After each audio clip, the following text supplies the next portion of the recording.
Okay. Hello everyone, मेरी आवाज़ clear आ रही है? सब सुनाई दे रहा है ना प्रॉपरली? Yes sir. ठीक है जी। ठीक है। बढ़िया।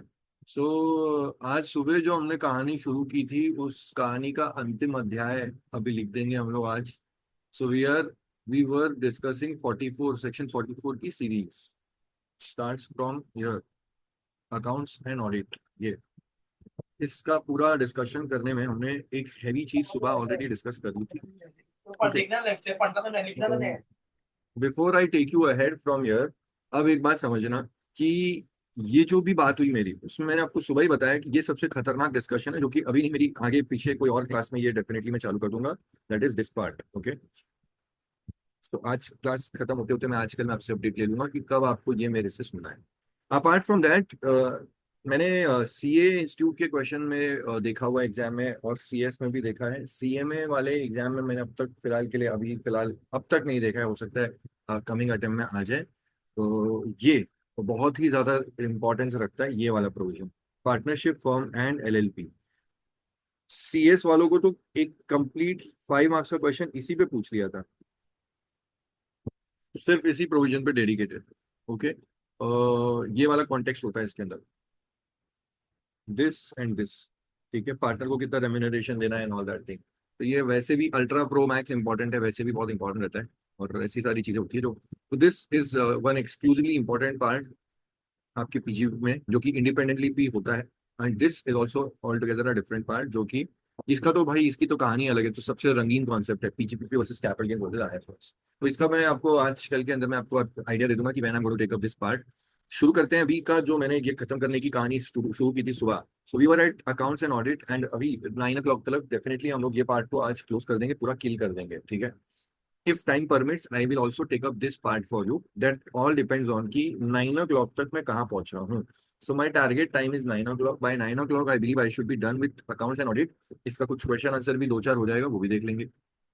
मेरे को एक बात बताना, सुबह मैंने जो आपके साथ में डिस्कस किया, उसमें मैंने आपके साथ में सबसे पहले जो पार्ट डिस्कस किया वो ये पार्ट था। स्क्रीन पे काफी सारी चीजें खिचड़ी खिचड़ी पॉइंट पे लिखी हुई है, बट आई गेस आपको समझ में आ रही होंगी बातें। आई एम टॉकिंग अबाउट 44 का डबल ए। दैट इज आपको जब बुक्स ऑफ अकाउंट्स मेंटेन करने के लिए कहा जाता है। इस कहानी में 44 डबल ए ने जो इस वाले रीजन का, अब आप मेरे हाइलाइटर की तरफ ध्यान दीजिएगा, मैं जो कह रहा हूँ, हम तुमचा टॉक फास्ट करना। ये पॉइंट की बात कर रहा हूँ। ठीक है ना, इसकी। तो स्पेसिफाइड प्रोफेशन वाले जो लोग होते हैं, इनको, स्पेसिफाइड प्रोफेशन वालों को अगर बुक्स ऑफ अकाउंट्स मेंटेन करनी है तो कब होता है? सर जी, यहाँ पे होता है। स्पेसिफाइड प्रोफेशन अगर कोई कर रहा है, that is Leena Amit Asif, legal engineering notified person Asif वाले, authorise representative company secretary, IT वाले, फिल्म आर्टिस्ट, आर्किटेक्चरल वाला, अकाउंटिंग में हम आ गए, सीए आ गया, सीएमए आ गया, और सीएस वाला इधर आ गया। देन यू हैव मेडिकल वाले प्रोफेशनल्स, और इंटीरियर डेकोरेटर और टेक्निकल कंसल्टेंसी करने वाले लोग। ये कुछ कैटेगरी के लोग हैं जिनको बोला जाता है कि अगर आपका gross receipts is exceeding how much? 1,50,000 when in each in each of the 3 previous years, तो जाकर के आपको वो वाली बुक्स ऑफ अकाउंट्स मेंटेन करनी पड़ेगी जो रूल 6F में लिखा है। सर मेरे एक अंकल है जो कि डॉक्टर है, लेकिन उनका अज्यूम करते हैं कि ग्रॉस रिसीट्स तीनों साल का, पिछले 3 साल में से हर साल का ग्रॉस रिसीट्स 1.5 लाख के ऊपर नहीं जा रहा था, 1-2 साल का गया, 1 साल का नहीं गया। तो सर ऐसे केस में क्या है, उनको बुक्स ऑफ अकाउंट्स मेंटेन नहीं करनी है? ना ना ना ना, मेंटेन तो करनी है। Please don't fall into the wrong trap. Maintain तो करनी है। अगर आपकी ग्रॉस रिसीट्स एक हद से ज्यादा एक्सीड कर रही है 3 सालों में, मतलब 1.5 लाख के ऊपर जा रही है 3 साल में, तो फिर आपको रूल 6F के अंदर जो बुक्स ऑफ अकाउंट्स है ये मेंटेन करनी पड़ेगी। बट अगर आपका जो टर्नओवर है वो 1.5 लाख से ऊपर नहीं जा रहा है, 3 सालों के अंदर नहीं जा रहा है, कोई 1 साल में कम है या 2 साल में कम है या 3 सालों में कम है, तो फिर आपको मैं वापस से बता दूं, सुबह ही मैंने बताया था, इन that case you will definitely maintain सब बुक्स, लेकिन ओनली सच बुक्स जिससे असेसिंग ऑफिसर आपकी टोटल टैक्सेबल इनकम कंप्यूट कर पाए। तो दोनों ही केसेस में आपको बुक्स ऑफ अकाउंट्स मेंटेन करनी पड़ेगी। मैं यहाँ पे लिख रहा हूँ BOA और यहाँ पे भी लिख रहा हूँ BOA। लेकिन यहाँ पे जो BOA आपको मेंटेन करनी है वो आपको मेंटेन करनी है एज पर रूल 6F, जो कि ये येलो वाले डब्बे में लिखा है। और यहाँ पे आपको ऐसी बुक्स ऑफ मेंटेन करनी है जिससे AO आपकी टैक्सेबल इनकम कंप्यूट कर पाए। AO can compute your taxable income. ठीक है। अगर आपके दिमाग में ये डेटा बिल्कुल बढ़िया तरीके से फिट हो गया है तो I will show you one question. Everybody I want you to read this part. Question 15, Vinod. बेटा जी, यहाँ पे there is a typing error, ये एक्चुअली 1,80,000 होगा।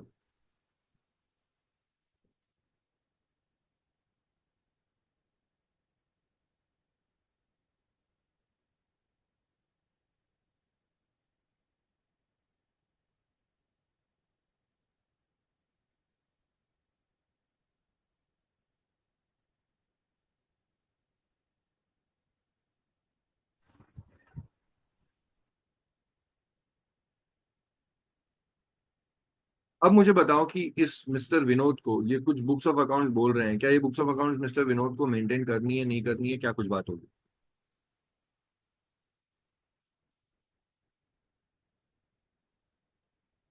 ये ICI की मॉड्यूल के अंदर का क्वेश्चन है। Himshree Singh not required. नहीं करेगा सर। नहीं करेगा। Sir, yes, sir, not required. Not required, not required. जैसा कि अभी हम लोगों ने देखा, 2-3 लोग आंसर दे रहे हैं, बाकी लोग का भी आई गेस आंसर उसी ट्रैक पे होगा। This person is not required to maintain books of accounts, reason being 3 सालों में अगर आपका जो ग्रॉस रिसीट्स है 3 सालों में अगर एक्सीड होगा तब जाकर के कुछ बात बनेगी। तो बेटा जी अब यहाँ पे आप देख लो, mister Vinod is carrying on a profession, ये प्रोफेशन फिल्म आर्टिस्ट वाला है, तो ये मेरा लीना अमित आसिफ में जो F था फिल्म आर्टिस्ट वाला, ये वो पॉइंट का है। उसकी ग्रॉस रिसीट्स, क्वेश्चन क्लियरली आपको बता रहा है ग्रॉस रिसीट्स जो आपको चाहिए, ग्रॉस रिसीट्स जो उसकी प्रोफेशन से है, वो प्रोफेशन से उसकी ग्रॉस रिसीट्स इस साल में 1,15,000, इधर 1,80,000, इधर 2,10,000। तो 2 साल में मैं हाईलाइटर करके बता देता हूँ, यहाँ पे तो 1.5 लाख के ऊपर चला गया, लेकिन सेफ जोन है, यहाँ पे बच गया। 3 सालों में उसका 1.5 लाख से ऊपर जाना चाहिए, सिर्फ 1 साल के अंदर बच गया, तीनों में से तीनों के ऊपर जाएंगे तो उसको मेंटेन करना पड़ेगा।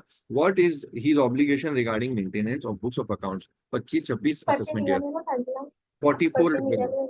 अब एक बात समझो यहाँ पे कि ऐसा है कि जैसे आप लोगों ने बोला कि he is not required, the it is not the right answer. Right answer is, sir उसको रूल 6F वाली बुक्स मेंटेन करने की जरूरत नहीं पड़ेगी। In my opinion this person is not required to maintain books of accounts as per rule 6F, but he will have to definitely maintain such BOA जिससे assessing officer उसकी total taxable income compute कर पाए। तो दो बातें होती हैं, क्या रूल 6F वाली मेंटेन करनी है? Answer is no. बट क्या बाकी बुक्स मेंटेन करनी है जिससे ऑफिसर उसकी बुक्स ऑफ अकाउंट्स ये निकाल पाए, ऑफिसर उसका टैक्सेबल इनकम कंप्यूट कर पाए? Answer is yes. तो दोनों में से उसको कौन सी बुक्स ऑफ अकाउंट मेंटेन करनी है अब आप समझ के होंगे।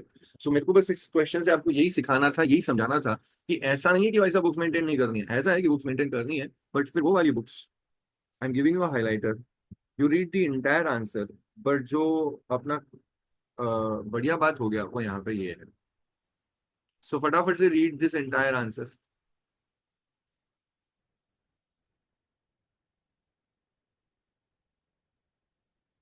Late me know when you done reading.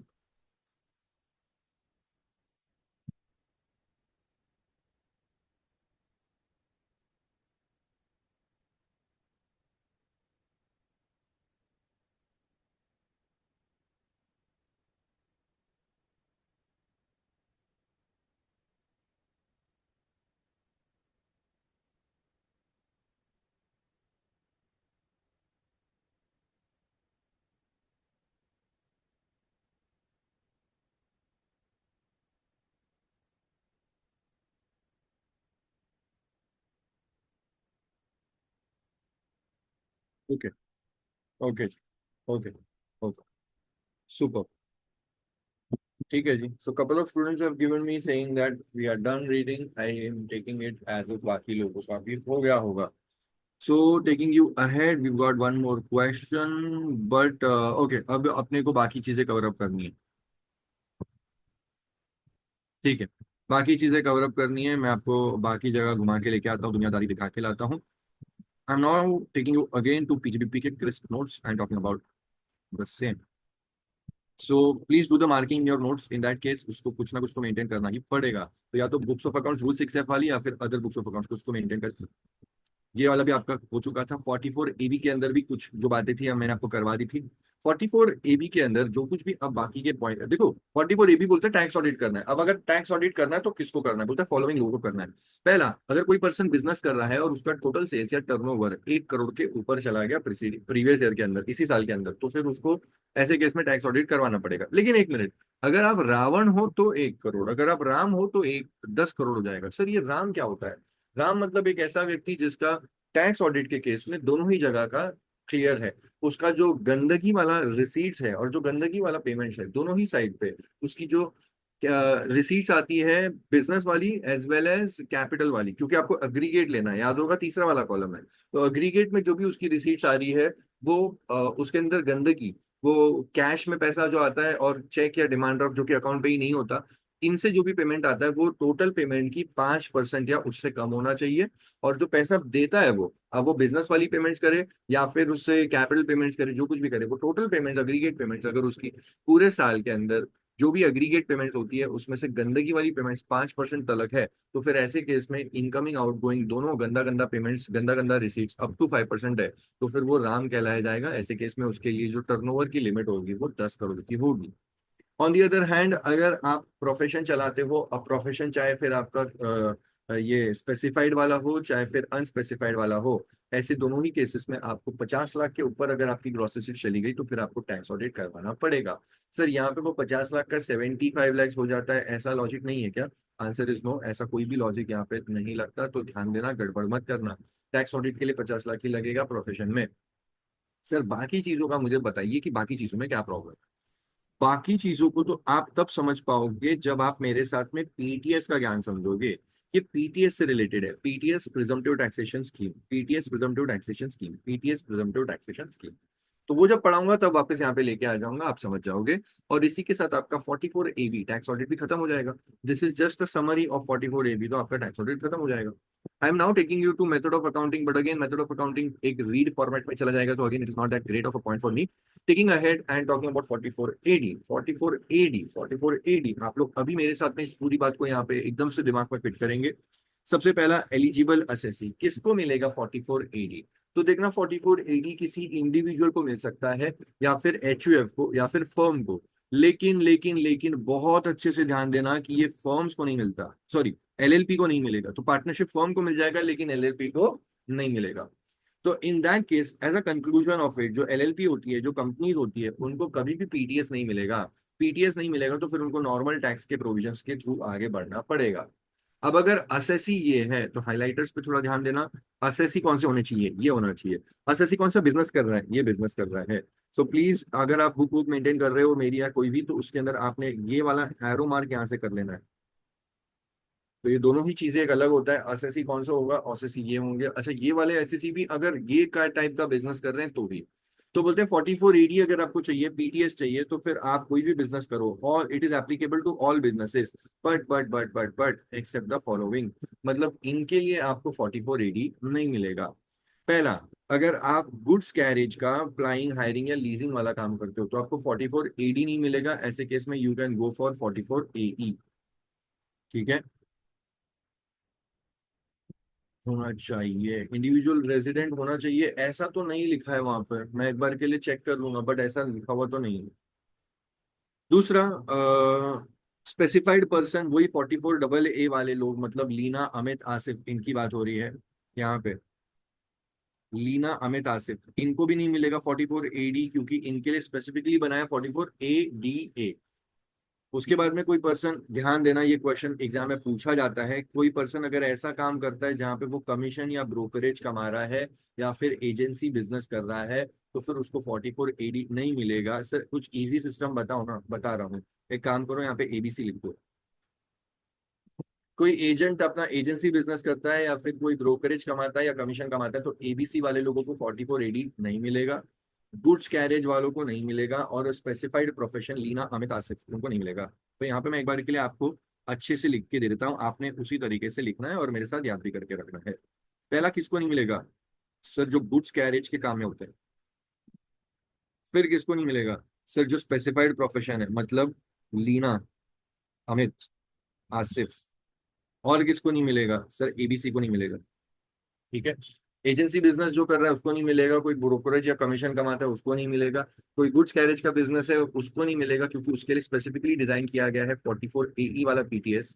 और जो लीना अमित आसिफ है उनको भी नहीं मिलेगा, क्योंकि उनके लिए 44 ADA है, तो फिर इन लोगों को नहीं मिलेगा क्योंकि स्पेसिफिक PTS है।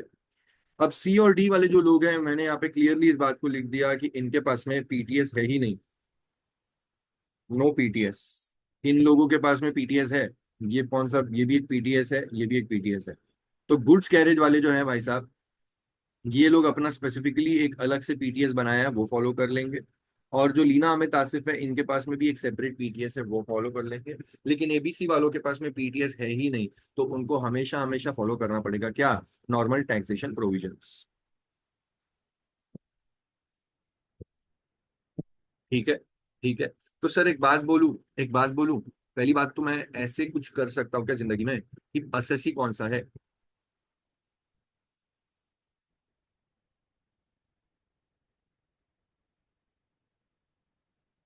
Assessee and business. ठीक है। असेसी अगर एक इंडिविजुअल है,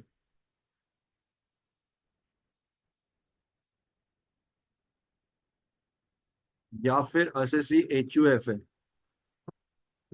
या फिर असेसी फर्म है बट नॉट LLP, या फिर असेसी LLP है, या फिर असेसी कंपनी है, ठीक है, या फिर असेसी अदर है, मतलब इसके अलावा जिंदगी में और कुछ भी होगा, आर्टिफिशियल जुरिडिकल पर्सन जो कुछ भी होगा, वो आपको यहाँ पे आ जाएगा। सर बिजनेस कौन कौन सा कर रहा है वो? सर बिजनेस अगर वो कर रहा है गुड्स कैरेज का, मैं शॉर्ट फॉर्म में लिख रहा हूँ यहाँ पे, गुड्स कैरेज का। ठीक है। दूसरा, स्पेसिफाइड प्रोफेशन। ठीक है। और उसके बाद में ABC, एंड उसके अलावा अदर। ठीक है।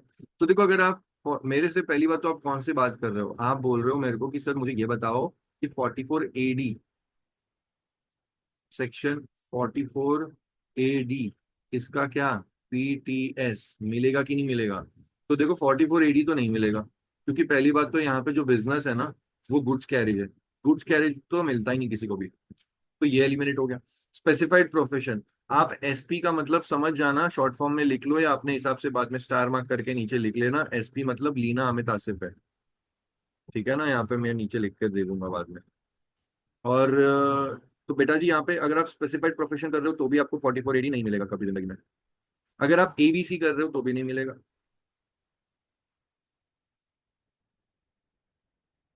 अच्छा, अगर आप कंपनी हो या LLP हो या एनी अदर हो, ठीक है ना, तो आपको फिर जिंदगी में कोई और बिजनेस कर रहे हो तो भी नहीं मिलेगा, क्योंकि आप असेसी गंदे हो।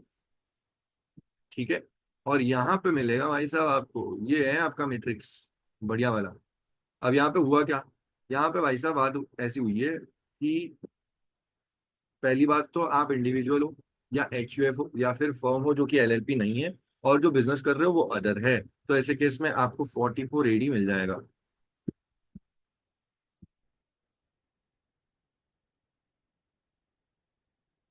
ठीक है ना, ये बात है। तो आपको 44 AD कब कहाँ कितना मिलेगा, ये मैंने अभी आपको बता दिया।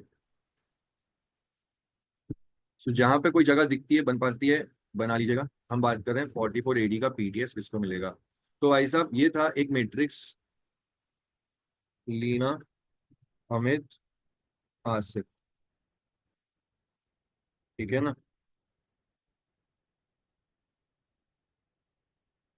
S P equals to, okay.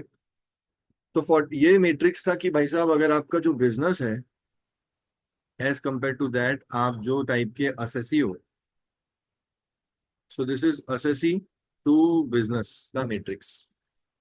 Tell me, आपको ये फोटो वोटो लेना है तो ले लो, बट अभी क्लियर है क्या? Done.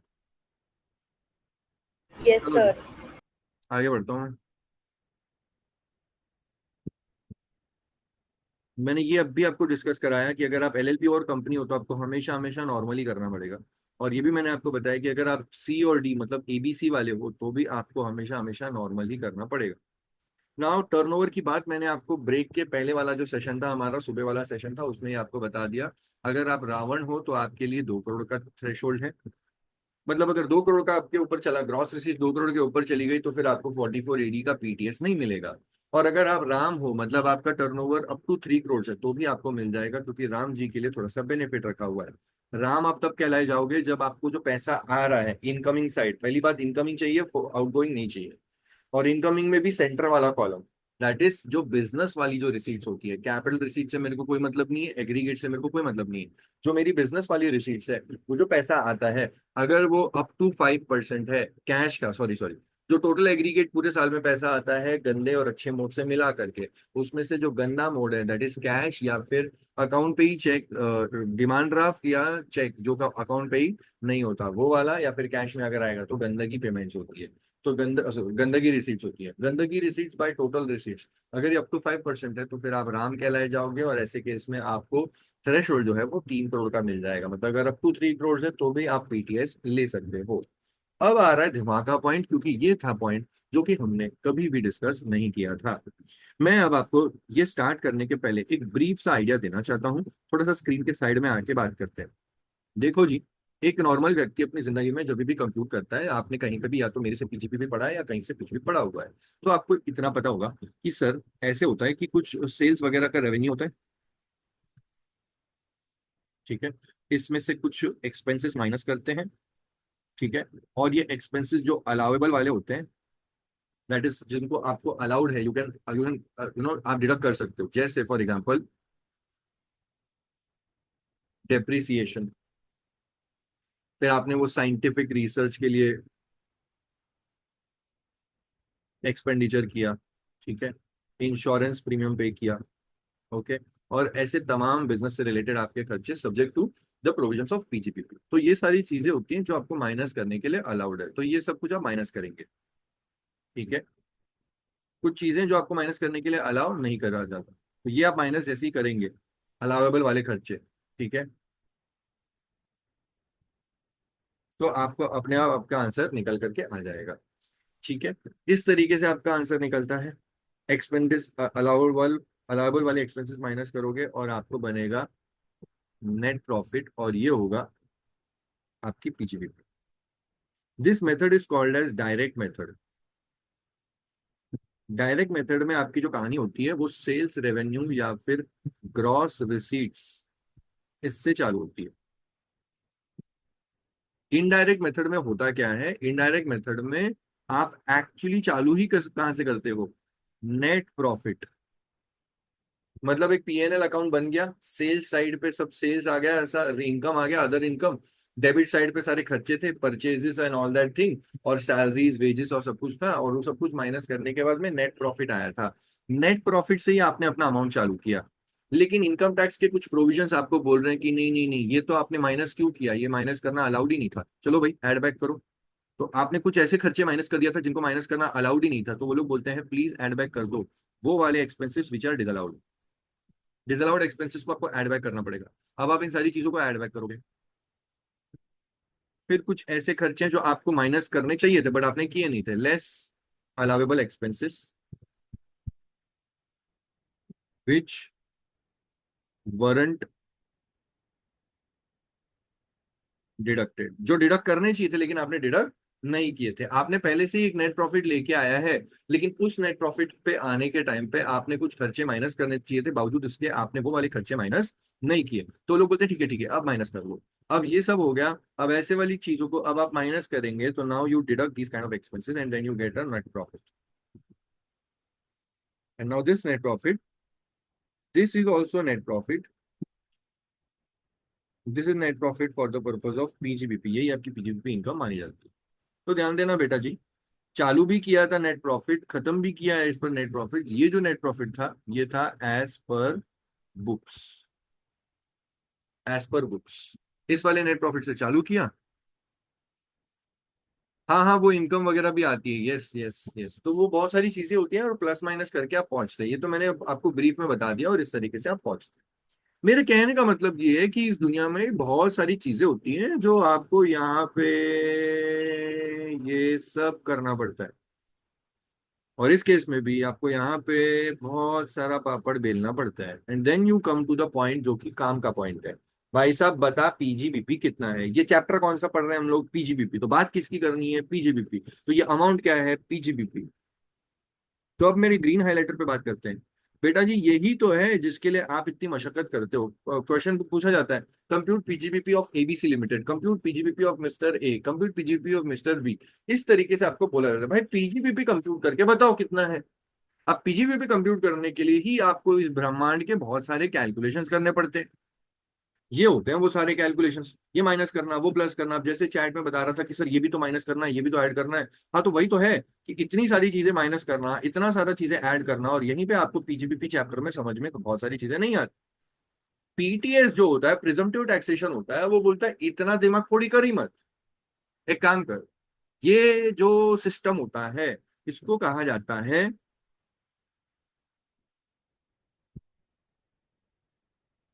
Normal taxation provisions,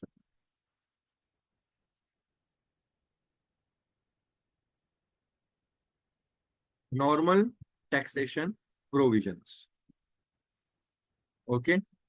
and बेटा जी ये वाला जो मेथड हमने किया, दिस इज इनडायरेक्ट मेथड, कभी भी जिंदगी में वापस से इसके ऊपर चर्चा हो जाएगी, आप समझ जाएंगे, आप जानते भी होंगे।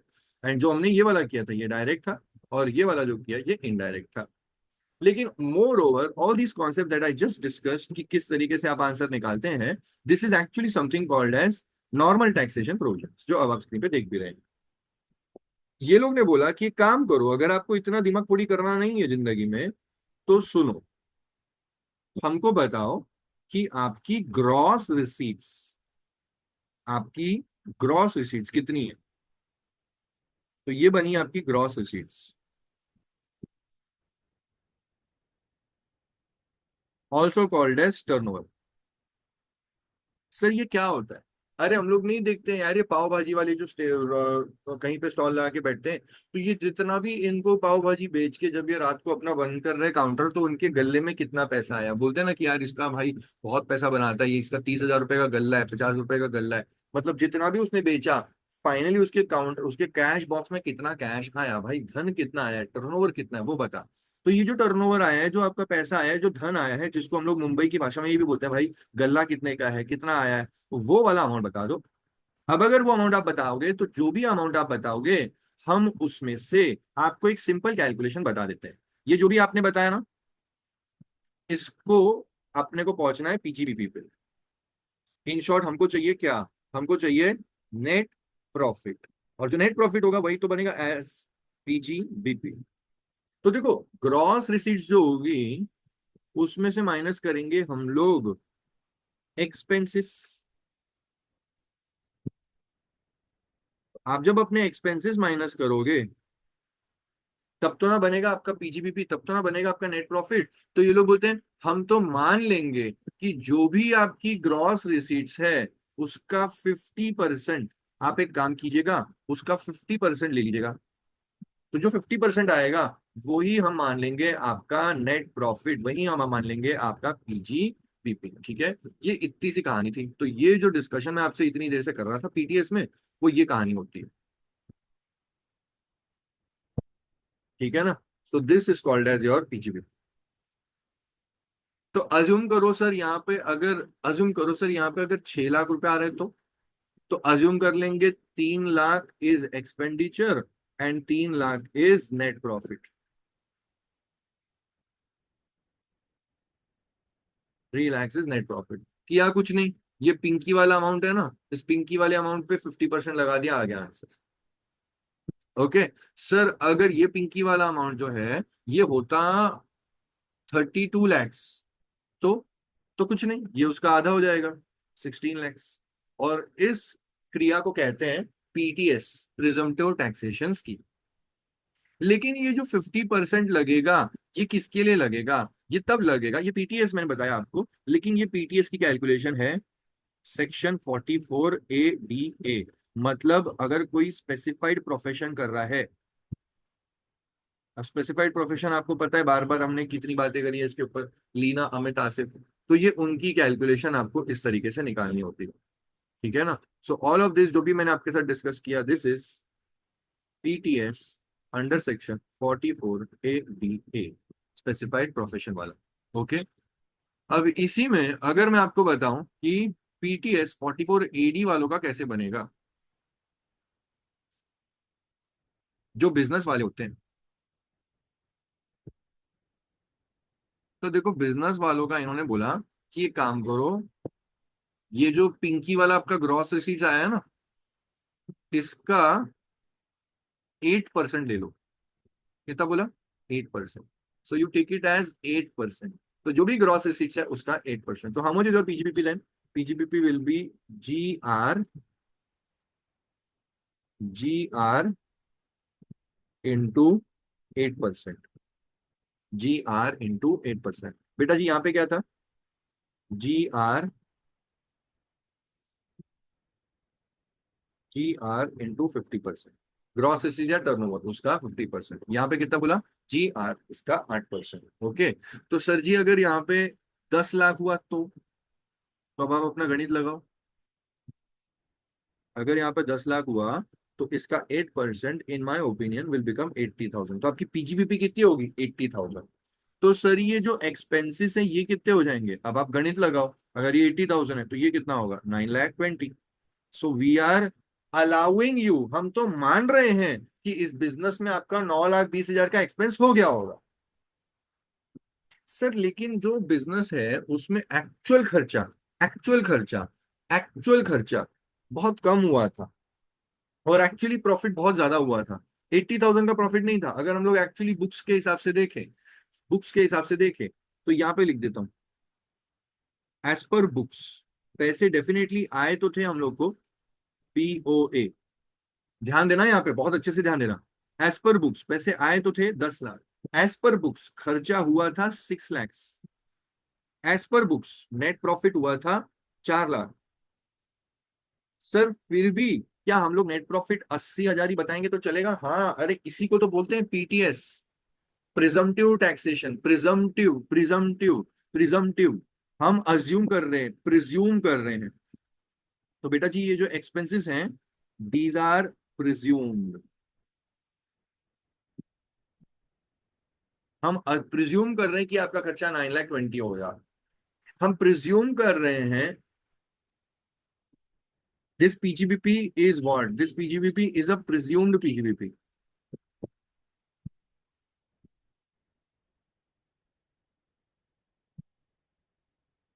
This PGBP is presumed PGBP, these expenses are presumed. हमने मान लिया है कि इतना ही आपका खर्चा होगा, ठीक है, हम मान रहे हैं। अब अगर कोई पर्सन यहाँ पे होशियारी करता है, अब यहाँ पे आती है सबसे बड़ी प्रॉब्लम, कोई पर्सन होशियारी करता है। अब सरकार एक तो आपको आपके बेनिफिट के लिए बोल रही है कि ठीक है, प्रिज्यूम दैट आपका खर्चा हो गया होगा 9,20,000 का, ठीक है। And we are also presuming कि आपको जो यहाँ पे बता रहे हैं हम लोग पीटीएस, हम अज्यूम कर रहे हैं, प्रिज्यूम कर रहे हैं कि आपका जो पीजीबीपी है दैट इज ओनली 80,000। तो आपने बुक्स के हिसाब से तो वैसे भी कम ही दिखा रहे हो, अच्छी बात है। लेकिन आप अगर वहां पे बोलोगे कि नहीं नहीं मेरी इनकम इससे भी कम है, तो फिर माना नहीं जाएगा। अब आपको एक फ्रेश साइड लेकर के बताता हूँ। 44AD लिया, 44AD कौन ले सकता है अगर कोई बिजनेस कर रहा है तो? 44ADA लिया कौन ले सकता है अगर कोई स्पेसिफाइड प्रोफेशन कर रहा है तो? तो करना क्या है सर, जो भी ग्रॉस रिसीट्स होती है, ग्रॉस रिसीट्स होती है, और अज्यूम करते हैं यहाँ पे gross receipts is 60 lakhs, anybody with a calculator give me, अगर 60 lakhs है तो फिर पीजीबीपी कितना होगा इसका? 8%। 4,80,000। somebody is saying 4 lakh 8, ठीक है। so this is something which I can call it as my PGBP, okay। अच्छा, कोई लोग अगर मेरे से थोड़ा सा एक पॉइंट आगे होंगे और वहां पे उन्होंने 6% वगैरह भी पढ़ा है, तो भाई कुछ चीजें मेरे पे छोड़ दो, मुझे पहुंचने दो वहां पे, मुझे पता है आपका आंसर 6% भी आता है कभी कभी। Let me reach to that point.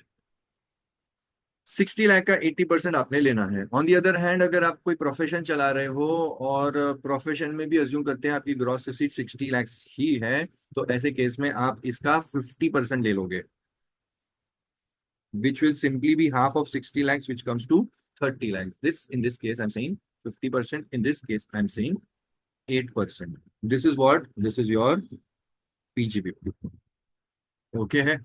So now I'm also asking you कि आप ये बात समझो कि अगर आपका इतना खर्चा, इतनी आपकी पीजीबीपी है, so this is which PGBP बेटा जी? जाहिर सी बात है प्रिज्यूम्ड पीजीबीपी है, बिकॉज आपने पीटीएस लिया हुआ है। और अगर मैं आपसे कहूं कि आपकी एक्चुअल इनकम, आपकी एक्चुअल इनकम, एक्चुअल, या रेदर आई वुड से कि आपकी हाँ actual net profit, in this case आपकी एक्चुअल नेट प्रॉफिट अज्यूम करते हैं it is coming to 7 lakh rupees. In this case your actual profit is coming to 41 lakh rupees. Okay, so आप मुझे बताओ क्या बेनिफिशियल आपके लिए होगा? Would you want to go for the actual one, और would you want to go for the presumptive one? Presumptive में। सब प्रिजम्पटिव जाएंगे, क्योंकि प्रिजम्पटिव में दोनों जगह प्रॉफिट कम दिख रहा है as compare to actual, my profit is कम, so I will go for that, and that is fine and that is great an option. और सरकार आपको देती है, सरकार बोलती है कि हाँ ऐसा करोगे तो चलेगा, कोई दिक्कत नहीं है भाई, हम तो चाह रहे हैं कि दिमाग फोड़ी मत करो, ये कर लेना चलेगा, इवन तो आपका एक्चुअल ज्यादा है चलेगा। लेकिन अगर आप बोलोगे कि my actual profit is lower, आप बोल रहे हो कि ना ना ना ना ना, अरे sir as per books, so this is as per books, this is again as per books. आप बोल रहे हो कि नहीं नहीं नहीं, मेरा एक्चुअल प्रॉफिट तो 4 लाख है, ये कुछ डेंजर जोन है, ये कुछ डेंजर जोन है। अगर आप बोल रहे हो कि यार मेरा प्रॉफिट प्रिजम्पटिव से भी नीचे है, आप बोल रहे हो कि मेरा प्रॉफिट 28 lakhs है, तो वो लोग बोलते हैं भाई साहब ये बात, मतलब आप बोल रहे हो कि मेरा प्रॉफिट प्रिजम्पटिव से भी नीचे जा रहा है। अगर आपको लग रहा है कि आपका प्रॉफिट प्रिजम्पटिव से भी नीचे जा रहा है, तो भाई साहब अब एक काम करो, अब सेक्शन 44AA के हिसाब से maintain books of accounts and also section 44AB के हिसाब से get your books tax audited. एक काम करो, ऐसा कैसा कम आ रहा है भाई, तुम्हारा प्रिजम्पटिव से भी नीचे आ रहा है, एक काम कर भाई, तू मेरे को तेरे पे भरोसा ही नहीं हो रहा है, मेरे को भरोसा है, तू टैक्स ऑडिट करवा, टैक्स ऑडिट करवा, अब तू करवा ही ले। सर लेकिन टैक्स ऑडिट के लिए तो मैंने सीखा था, समझा था, जाना था कि टैक्स ऑडिट तो तब कराते हैं जब 1 करोड़ के ऊपर जा रहा है, मैं तो 60 लाख पे हूँ, करवाऊं क्या? अब करवा, अब करवा। क्यों? क्योंकि तेरे को होशियारी ज्यादा है। तू प्रिजम्पटिव में जाता तो भी चलता, अगर तू इसके ऊपर जाता तो भी चलता, अगर तू यहाँ पे जाएगा तो भाई थोड़ा सा मेरे को अब प्रॉब्लम होने लगी। सो सरकार को प्रॉब्लम कब है? सरकार को देखो, there are 2 options, you got 2 options. Can you go for presumptive? Yes, you will actually go for presumptive, any person in this case would go for presumptive, okay, any person this case would prefer going for presumptive. तो आप presumptive में जाइएगा और हम लोग को चलेगा, कोई प्रॉब्लम नहीं है। So if you go for presumptive it is okay. But अगर आपकी इनकम ज्यादा है और आप खुशी खुशी अपने मन से बोलते हो कि मुझे एक्चुअल प्रॉफिट लेना है और मुझे ज्यादा टैक्स देना है, तो सरकार इसमें भी रेडी है। इस बात के लिए सरकार बोलती है कि ओके, कोई दिक्कत नहीं है। लेकिन अगर आप डेंजर, दिस इज डेंजर, अगर आप बोल रहे हो कि मेरा एक्चुअल प्रॉफिट लोअर है, तो भाई साहब अब प्रॉब्लम है। सो अगर आपका प्रॉफिट लोअर है, लोअर किससे है, पीटीएस से भी कम है, तो फिर ऐसे केस में भाई साहब आपके ऊपर लग जाएगा ये 44 डबल ए भी लग जाएगा, 44 ए बी भी लग जाएगा। अब आपको बुक्स ऑफ अकाउंट्स मेंटेन करना ही पड़ेगा और उसको टैक्स ऑडिट करवाना ही पड़ेगा। हालांकि इसके अंदर कुछ एक दो छोटे मोटे पॉइंट्स है जो कि मैं आपको बता दूंगा, लेकिन अब आपको ऊपर 44 डबल ए 44 ए बी लग जाएगा। स्पेसिफाइड प्रोफेशन कर रहे थे, 50 लाख रुपए तक की छूट थी। इन दैट केस अगर मैं आपको ऑप्शन को थोड़ा सा यहाँ पे थोड़ा सा मॉडिफाई कर दूं, if I say that this is some called as 40 lakhs, okay, if I say that this is 40 lakhs, तो बेटा जी 40 का आधा कितना हो गया, यहाँ पे 20 हो गया, 20 lakhs हो गया। Okay, and you are saying कि मेरा एक्चुअल जो प्रॉफिट है वो इससे भी कम है, 18 लाख है। ठीक है, तो अगर 20 से भी नीचे जाना चाहते हो तो फिर आपको टैक्स ऑडिट करवाना ही पड़ेगा। सर लेकिन टैक्स ऑडिट तो तब होता है जब आपकी ग्रॉस रिसीट तो 50 लाख के ऊपर जाती है ना। मेरी तो ग्रॉस रिसीट सर 50 लाख, क्या मेरी तो 40 लाख की है। बोला हाँ, फिर भी आपको टैक्स ऑडिट करवाना ही पड़ेगा, क्योंकि अब आप कितना बता रहे हो, आप बोल रहे हो कि मेरा 20 लाख से भी कम है, और अगर 20 लाख से भी कम है तो अब आपको टैक्स ऑडिट करवाना पड़ेगा, बुक्स ऑफ अकाउंट भी मेंटेन करनी पड़ेगी, टैक्स ऑडिट भी करवाना पड़ेगा। Okay sir, in this case मुझे बताओ कि अगर मैं यहाँ पे अब थोड़ा सा कहानी को मैं एक बार के लिए ट्विस्ट करता हूँ।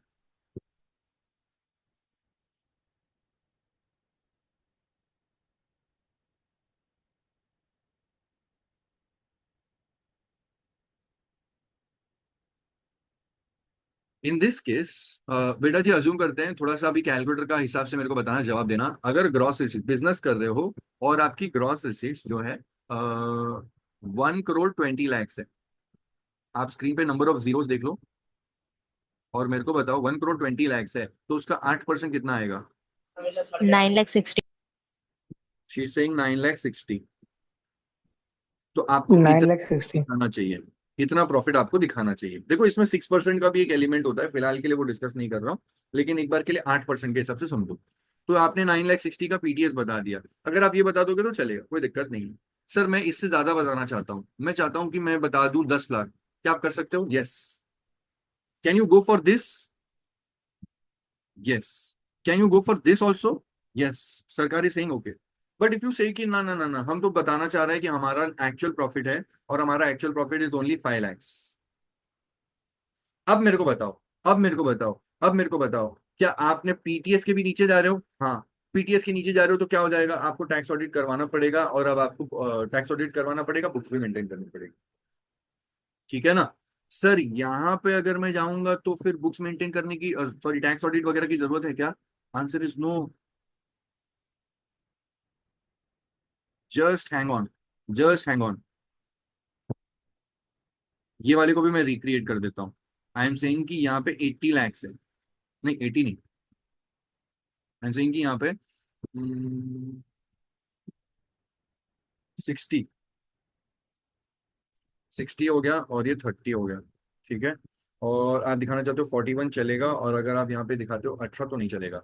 तो मेरे को एक बात बताना, अभी आपने मेरे साथ टैक्स ऑडिट सीखा था, वो राम और रावण वाला पॉइंट था, अगर 50 लाख के ऊपर चला गया तो आपको टैक्स ऑडिट करवाना पड़ेगा ना। यहाँ पे आ जाओ, देखो ये रहा। ठीक है ना। तो टैक्स ऑडिट कब करवाना पड़ता है, जब आपका ग्रॉस रिसीट या टर्नओवर बिजनेस में 1 करोड़ के ऊपर चला गया और प्रोफेशन में 50 lakhs के ऊपर चला गया। ठीक है ना। तो 1 करोड़ के ऊपर भी चला गया था, अभी मैंने आपको 1 करोड़ 20 लाख बताया, और यहाँ पे 50 लाख के ऊपर चला गया था, लेकिन फिर भी ये लोग बोलते हैं, जो अभी हम लोग डिस्कस कर रहे थे। हाँ जी, यहाँ पे इवन दो आपकी ग्रॉस रिसीट्स 1 करोड़ 20 lakhs है, और यहाँ पे भी आपकी जो ग्रॉस रिसीट्स है वो 60 lakhs है, दैट इज 50 लाख के ऊपर है। बट अगर आप पीटीएस फॉलो करोगे,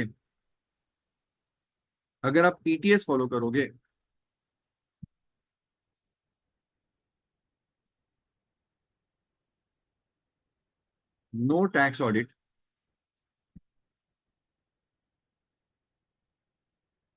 if you are following PTS. अगर आप पीटीएस में जाते हो तो आपको बेनिफिट ये मिलता है कि आपको टैक्स ऑडिट करवाने की जरूरत नहीं पड़ेगी। Also no maintenance of books of accounts if you are following PTS. अगर आप पीटीएस में जाते हो तो आपको ना बुक्स ऑफ अकाउंट्स मेंटेन करने की जरूरत है और ना ही आपको टैक्स ऑडिट वगैरह करवाने की जरूरत है। पीटीएस में जाओगे तो बेटा जी दो फायदे हैं। पहली बात, आपको कंप्यूट करने की मगजमारी की जरूरत नहीं पड़ेगी। Now come on to this part. मुझे बताओ, ये सब कंप्यूट करने की जरूरत है क्या? नहीं, सीधा पिंकी वाला अमाउंट कैलकुलेटर पे लिया और उसका 8% निकाल दिया। तो आपको मगजमारी करने की जरूरत नहीं है। आपको बिजनेस की सारी वो पीजीबी में अलावेंस और डिसअलावेंस ये सोचने समझने की जरूरत नहीं है। ठीक है। यहाँ पे भी आपको, अगर आप प्रोफेशन कर रहे हो तो पिंकी वाला अमाउंट ले लो, उस पर 50% दबा दो, जो भी आपको आंसर आएगा वही आपकी पीजीपीपी बन जाएगी। मतलब ब्रह्मांड की जो इतनी सारी कैलकुलेशन इतनी बड़ी थी, इससे आपको छुटकारा मिल जाएगा। तो ये जितना भी कैलकुलेशन होता है, ये कैलकुलेशन करने की जरूरत नहीं है। सीधा पिंकी पे कैलकुलेटर दबा देना, 50% आंसर आ जाएगा। सिमिलरली यहाँ पे भी आपको ब्रह्मांड की इतनी सारी कैलकुलेशन करने की जरूरत नहीं है। सीधा कैलकुलेटर पे जो भी पिंकी वाला अमाउंट है वो ले लेना और उसका आप 8% दबा देंगे, आपको आंसर आ जाएगा। तो पीटीएस में जाने का फायदा क्या है? सर पीटीएस में जाने का फायदा ये है, not required to comply with normal taxation provisions. अभी बताया था ना, नॉर्मल टैक्सेशन प्रोविजंस, वो करने की आपको जरूरत नहीं पड़ेगी। पहला फायदा। दूसरा फायदा, आपको कोई भी बुक्स ऑफ अकाउंट्स मेंटेन करने की जरूरत नहीं है। मतलब सेक्शन 44AA की प्रोविजंस आप पे लागू नहीं होंगे। तीसरा, टैक्स ऑडिट आपको 44AB, इसका टैक्स ऑडिट आपके ऊपर एप्लीकेबल नहीं होगा। और आपको फिर पीजीबीपी के तमाम प्रोविजंस है, वो सारे पीजीबीपी के प्रोविजंस, ये भी आपको कंप्लाई करने की जरूरत नहीं होगी। ये सारे बेनिफिट आपको तब मिलेंगे जब आप हाँ बोल दोगे पीटीएस के लिए। सर मैंने पीटीएस बोला तो था, लेकिन फिर पीटीएस बोल करके ना मैंने उससे ज्यादा ज्यादा दिखाना चालू कर दिया। पीटीएस के हिसाब से इनकम आ रही थी सिर्फ और सिर्फ 9,60,000 बिजनेस के केस में और 30 लाख स्पेसिफाइड प्रोफेशन के केस में। लेकिन मैं सरकार का थोड़ा भला करना चाहता हूँ। मैं चाहता हूँ मैं 41 लाख दिखा दूं, तो चलेगा क्या? अगर आप 41 लाख दिखा दोगे तो भी चलेगा। ऐसे केस में आपको मैं एक ग्रीन कलर के डब्बे में डाल देता हूँ।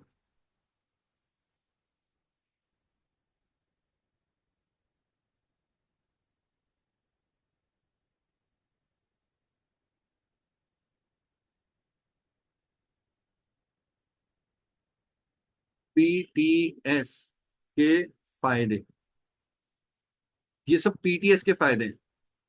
अगर आप पीटीएस का रास्ता चुनेंगे तो भी आपको ये फायदा मिलेगा, और अगर आप पीटीएस से ज्यादा अमाउंट दिखाएंगे तो भी चलेगा। मतलब मेरे इस केस में if you go for option A, on the other hand if you go for option B, मतलब आपका जो एक्चुअल प्रॉफिट है वो पीटीएस से ज्यादा है, इज हायर देन पीटीएस। अगर आप ऑप्शन ए में जाओगे तो भी अच्छी बात है, आप ऑप्शन बी में जाओगे तो भी अच्छी बात है।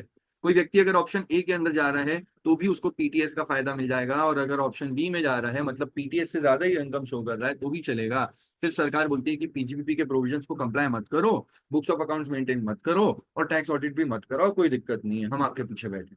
लेकिन अगर आप में चूल है, आप में चूल है, आप गया और आप बोला ना ना ना हमारा प्रॉफिट तो पीटीएस से भी कम है, तो पीटीएस के हिसाब से 9,60,000 आ रहा होगा, हम तो 5 लाख बताना चाहता है, हम तो 30 लाख नहीं, हम तो सीधा बताना चाहते हैं 30 लाख की जगह पे हमारा प्रॉफिट केवल और केवल 18 लाख है। 9,60,000 की जगह पे हमारा प्रॉफिट केवल और केवल 5 लाख है। तो बेटा जी ऐसे केस में अब आपकी बजाई जाएगी, और जो बजाई जाएगी वो ये है। ठीक है ना?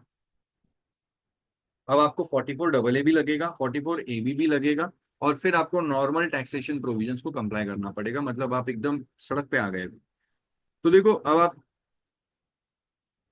सड़क पे तो आ गए, ये सारे पॉइंट्स तो डेफिनेटली आपके ऊपर लगेंगे ही लगेंगे। Plus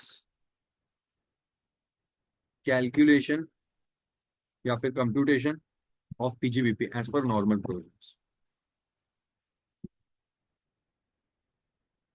compute PGBP as per normal provisions, तो फिर आपको नॉर्मल प्रोविजंस के रास्ते के हिसाब से पीजीबीपी कंप्यूट किया जाएगा। मतलब जो पीटीएस के फायदे हैं, अब आपको पीटीएस का फायदा कुछ नहीं मिलेगा, उड़ता तीर आपने अभी अपने ले लिया है। तो अब आपको ये सारी चीजों से वाकिफ होना पड़ेगा। 44 AA के हिसाब से बुक्स ऑफ अकाउंट्स भी मेंटेन करना पड़ेगा, 44 AB के हिसाब से आपको टैक्स ऑडिट भी करवाना पड़ेगा, और फिर आपको पीजीबीपी के प्रोविजंस को कंप्यूट करना होगा। एंड इनफैक्ट 44 AA और AB मुझे मेंशन भी नहीं करना चाहिए, बिकॉज अब आपको mandatorily books of accounts maintain ही करना पड़ेगा और टैक्स ऑडिट भी करवाना ही पड़ेगा। ये बात है, ठीक है। तो बेटा जी कुल मिलाकर के अब मैंने आपको थोड़ा सा ब्रीफ करके बता देता हूँ that if you are following PTS 44 ADA वाला स्पेसिफाइड प्रोफेशन, केस बी में क्यों टैक्स ऑडिट एंड बीओए नहीं करवाना पड़ेगा? ये बेनिफिट तो खाली प्रिजम्पटिव वालों को ही मिलता है ना। हाँ, लेकिन आप अच्छा काम कर रहे हो, आप एक अच्छा काम कर रहे हो, आप पीटीएस में जाने के बाद उससे भी ज्यादा इनकम शो कर रहे हो तो चलेगा। आपने उधर एंटर किया पीटीएस, और फिर आप पीटीएस में जाने के बाद बोल रहे हो कि मुझे फिर इससे भी ज्यादा इनकम शो करनी है, तो सरकार बोलता है अच्छी बात है, शो कर लो, कोई दिक्कत नहीं है। केस भी तो अच्छी बात है ना यार।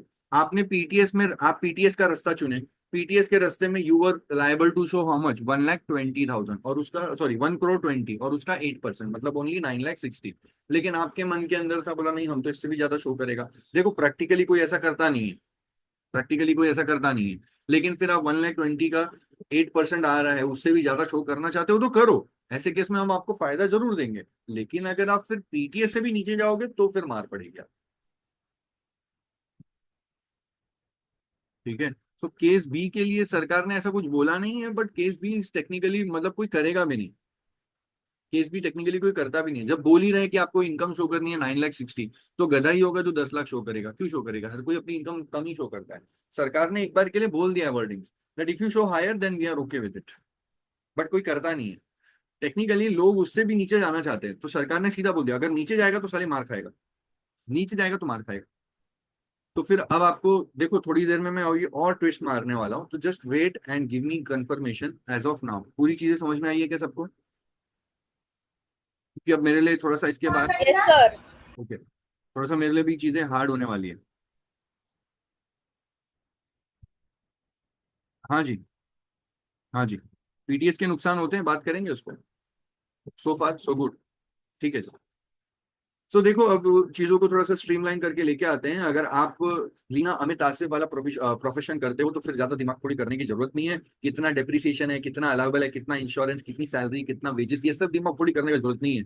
गले में कितना पैसा आया, गले में कितना पैसा आया, what is your gross receipts, वो ग्रॉस रिसीट्स का एक काम करो, सीधा सीधा 50% ले लो, और जो भी आपका आंसर आएगा वही आपकी पीजीबीपी होगी। और उसके अलावा अगर आप पीटीएस लेना चाहते हो और आप कोई बिजनेस कर रहे हो, यहाँ पे मैं स्पेसिफाइड प्रोफेशन वर्ड कट कर देता हूँ और यहाँ पे लिख देता हूँ बिजनेस। तो अगर आप कोई बिजनेस कर रहे हो तो ऐसे केस में आपके पास में एक अच्छा रास्ता यहाँ पे ये बन जाता है कि आप इसको पीटीएस में जाकर के अपनी ग्रॉस रिसीट्स का 8% आपको शो कर देना है एज योर नेट प्रॉफिट, और आपका काम बन जाएगा यहाँ पे। इससे ज्यादा कोई हैवी आपके लिए बात नहीं होगी। अच्छी बात है, एक काम करो आप 44 AD में आ जाओ, जो भी आपका ग्रॉस रिसीट्स है उसका आपने 8% ले लेना 44 AD के अंदर। और अगर आप ADA में आते हो, स्पेसिफाइड प्रोफेशन वाले हो, तो ग्रॉस रिसीट्स का 50% ले लेना।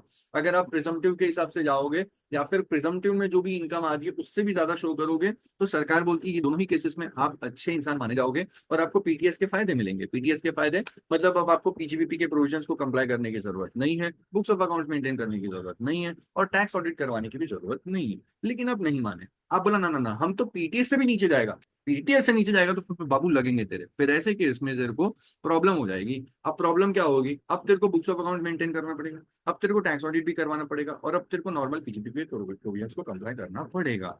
ये एक बात अब और बता, 44 AD, 44 AD, 44 AD, 44 AD, 44 AD, business वाला जो पीजीबीपी होता है, इसमें अगर एक बार एंटर किए ना तो कंटिन्यूसली 5 साल तक पीटीएस फॉलो करना पड़ेगा। इसमें आपको एवरी ईयर डिसाइड करना है, एवरी ईयर, इस साल में पीटीएस लूं कि नहीं लूं। फिर आगे जाओगे, फिर वापस से सोचो इस साल में पीटीएस लूं कि नहीं लूं। फिर वापस से सोचो एवरी ईयर, सोचूं लूं कि नहीं लूं। एवरी ईयर आपके पास में सोचने का ऑप्शन है। कौन सा? 44 ADA, ADA, ADA। जब लोग स्पेसिफाइड प्रोफेशन करते हैं, मतलब लीना अमित आसिफ, इसमें आपके पास में अच्छा फायदा है कि आपको हर साल सोचने का मौका दिया जाए, मैं इस साल जाऊं कि नहीं जाऊं, इस साल जाऊं कि नहीं जाऊं, सोच ले।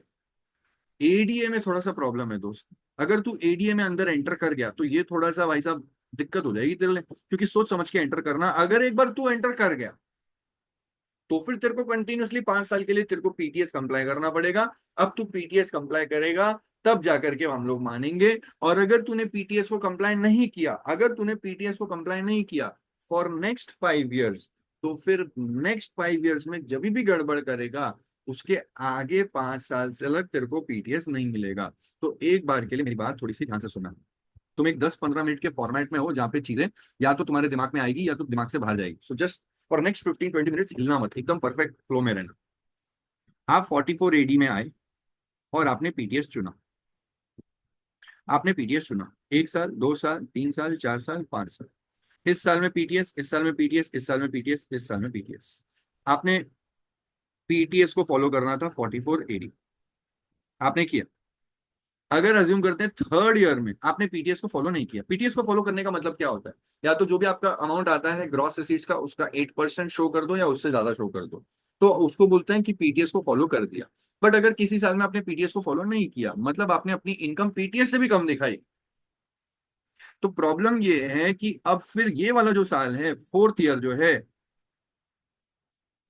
इस साल में मार पड़ेगी। इस साल में बुक्स ऑफ अकाउंट्स मेंटेन करना पड़ेगा, टैक्स ऑडिट करवाना पड़ेगा, एंड और एक मार ये पड़ेगी कि इसके आगे और 5 साल। तो ये मेरा जीरो ईयर हो गया, ये मेरा जीरो ईयर हो गया जहां पे मैंने फॉल्ट किया है, ये मेरा जीरो ईयर है। इसके आगे गणित के हिसाब से फॉर नेक्स्ट 5 इयर्स पेनल्टी मिलेगी। One, first year, second year, third year, fourth year, fifth year. Next 5 साल के लिए अब तेरे को हम लोग पीटीएस नहीं देंगे।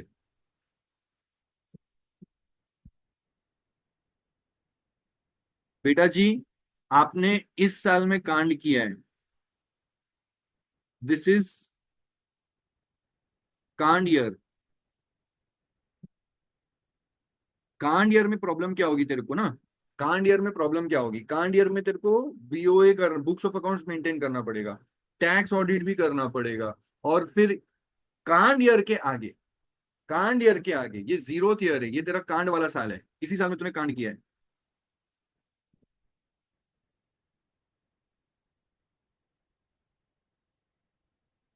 ये है तेरा कांड year, also called as your zero year, जब तूने पीटीएस को फॉलो नहीं किया। तो जो कांड ईयर होता है उसके आगे 5 साल तक अब मरेगा साले, अब नेक्स्ट 5 साल तक भुगत, नेक्स्ट 5 साल तक no PTS under section 44 AD. दूसरा, बुक्स ऑफ अकाउंट्स मेंटेन करना पड़ेगा। तो मैं अब आपको कुछ इस तरह से लिख करके देता हूं।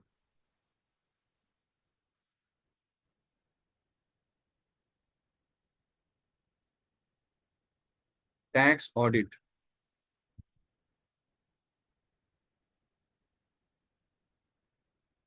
फॉलो नॉर्मल टैक्सेशन प्रोविजंस, कुछ इस तरह से आपकी बजाई जाएगी।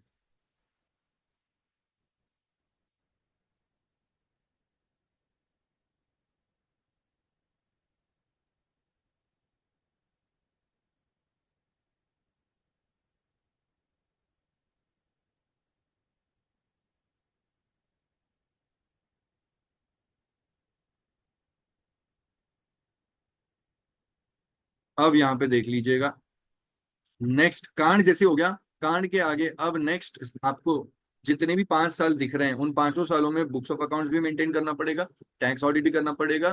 पीटीएस 4480 अब आपको नेक्स्ट 5 साल के लिए नहीं मिलेगा। बुक्स ऑफ अकाउंट्स मेंटेन करना पड़ेगा,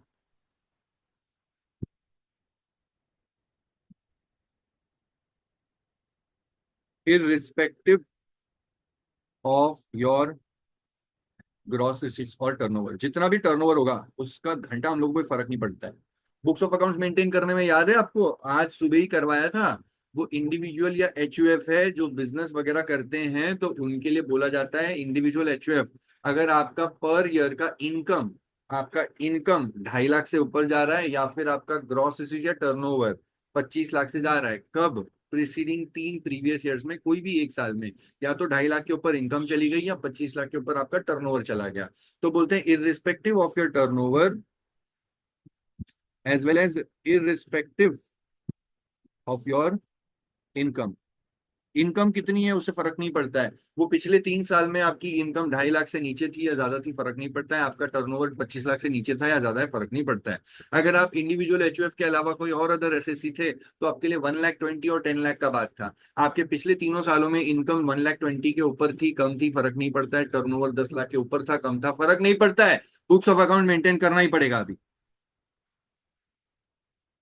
सर टैक्स ऑडिट का क्या? अब सुन ले मेरी बात, क्योंकि तेरे दिमाग में बात फिट होनी चाहिए। इंग्लिश में बोल रहा हूँ।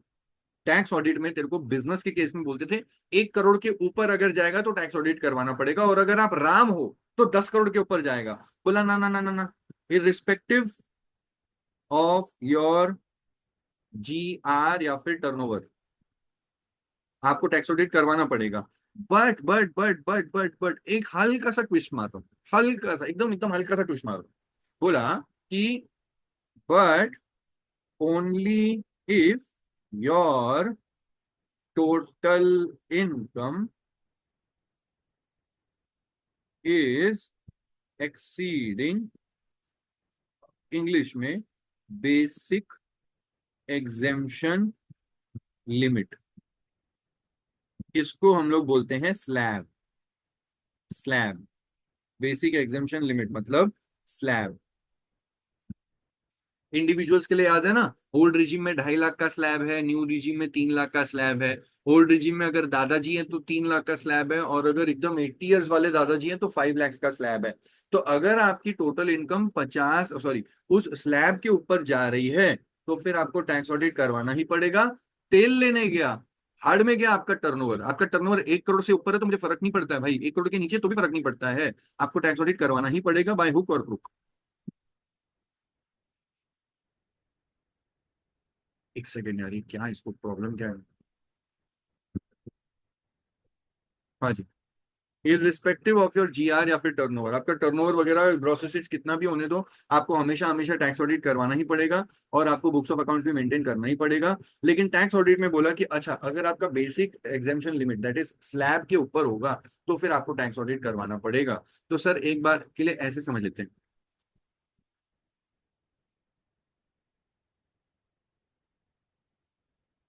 ये थ्रेशोल्ड है, थ्रेशोल्ड के ऊपर गया तो टैक्स ऑडिट, और थ्रेशोल्ड के नीचे रहा तो नो टैक्स ऑडिट। लेकिन ये सब होता है नॉर्मल इंसान के लिए। जो हमारे यहाँ पे पीटीएस का नॉन कंप्लायंस करके बैठे हैं, अगर आपने पीटीएस का नॉन कंप्लायंस किया है तो फिर आपको टैक्स ऑडिट करवाना ही पड़ेगा। थ्रेशोल्ड से कम होगा तो भी टैक्स ऑडिट करवाना पड़ेगा, और अगर थ्रेशोल्ड से ज्यादा है तो टैक्स ऑडिट वैसे भी करवाना पड़ेगा। बस ये है कि अगर बेसिक एग्जेम्पशन लिमिट, तो दिस इज व्हाट मैं शॉर्ट फॉर्म में लिख रहा हूं, basic exemption limit below, that is slab. अगर स्लैब के नीचे होगा तो फिर नो टैक्स ऑडिट, नॉर्मल के इंसान के लिए भी और पीटीएस के नॉन कंप्लायंस के लिए भी। बट अगर आप पीटीएस का नॉन कंप्लायंस करके बैठे हो और आपकी जो इनकम है वो स्लैब के ऊपर है, तो फिर आपको बाय हुक और क्रुक टैक्स ऑडिट करवाना ही पड़ेगा। अगर आप पीटीएस का नॉन कंप्लायंस करके बैठे हो और आपकी जो भी आपकी लिमिट, इसके लिमिट के अंदर है, तो फिर आपको बेसिक एग्जेम्पशन के नीचे, तो फिर आपको टैक्स ऑडिट वगैरह करवाने की जरूरत नहीं है। ठीक है, तो वो नीचे वाले पार्ट को छोड़ दो। अब आपको जो हैवी कॉन्सेप्ट मुझे देना था वो लगभग लगभग मैंने यहाँ पे क्रैक कर लिया है आपके लिए। ये पॉइंट आपने ध्यान देना है, बाकी तो आप फिर, अब आपका ऑलमोस्ट क्रैक हो गया है। यहाँ पे सारी चीजें लगभग आपकी क्लियर कट हो जाती है। जो हैवी हैवी सारे कॉन्सेप्ट्स थे वो ऑलमोस्ट मैंने कवर अप कर लिए हैं। मुझे एक बात के लिए थोड़ा सा यहाँ पे स्ट्रीमलाइन करके बताओ कि अब तक का कहानी पूरा क्लियर है आपको? Yes, sir. तो मैं अभी आपको प्रोविजंस रीड करवा देता हूँ और इससे आप एकदम परफेक्ट जोन में आ जाओगे। यस। तो अभी आप फोटो लेने का था।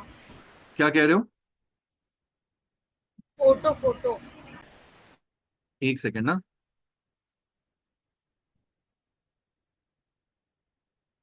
ये वा- स्टार्टिंग से दिखाना, स्टार्टिंग से आप जो बना रहे थे वो।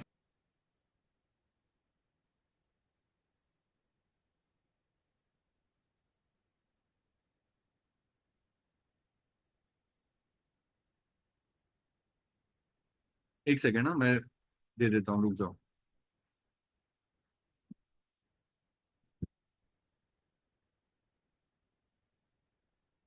ये वाला ले लिया था ना?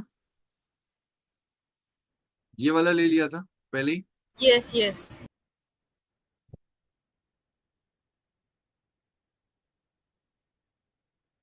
ओके। ये वाला।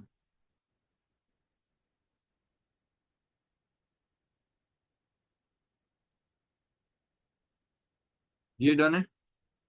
Yes sir.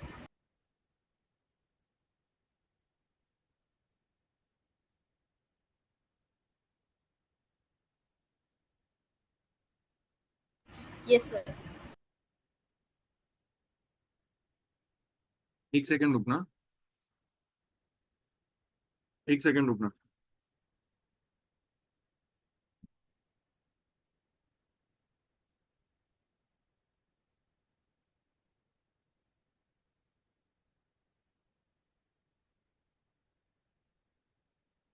Okay. Yes sir.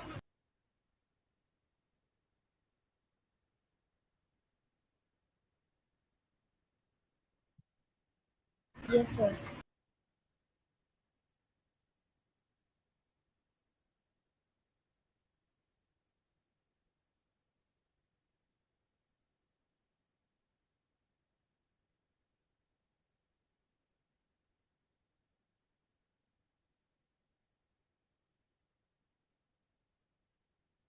ठीक है, तो अब आप एक काम करो। ये पूरा सेट है आपका, रेडी है? फोटो ले लिया ये वाला? Yes sir.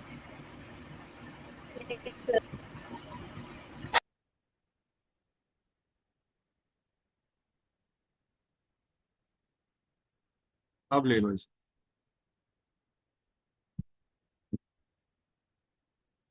डन।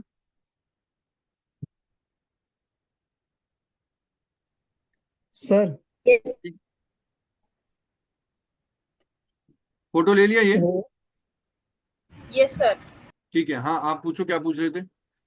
सर वो स्लैब का वही है ना, 2,50,000 और 3 लाख का वो जो करेक्ट। था, न्यू रेजिम ओल्ड रेजिम का। करेक्ट करेक्ट, वही वही वही। हाँ, बीओए तो आपको मेंटेन करना ही पड़ेगा। बीओए तो संजू, बीओए तो मेंटेन करना ही पड़ेगा। सानिका, आई गेस मैंने सब कुछ आपको बता दिया, जो भी चार्ट्स वगैरह रेफर करने थे, right? Now we are now just going to read each and every point और उसको ओके क्लियर कर लेते हैं। एक बार बीओए कब मेंटेन करना है वो वापस बता दो। चलो देख लेते हैं, यहाँ से रीड करेंगे तो समझ में आ जाएगा।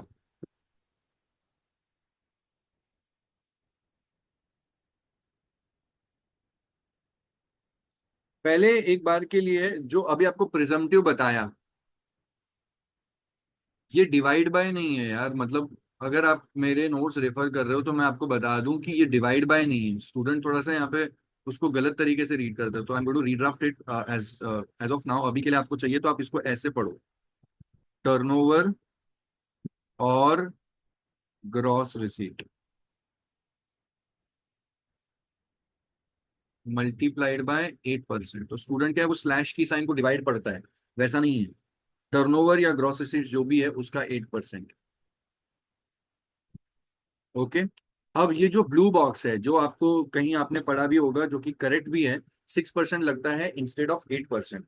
तो देखो, अगर आपको पता है, मैंने ये ऑलरेडी ऊपर करवाया है आपको मेरे नोट्स में से, अभी आप देख, मैं उस पॉइंट पे पहुंचा करके ही बता पाऊंगा प्रॉपरली।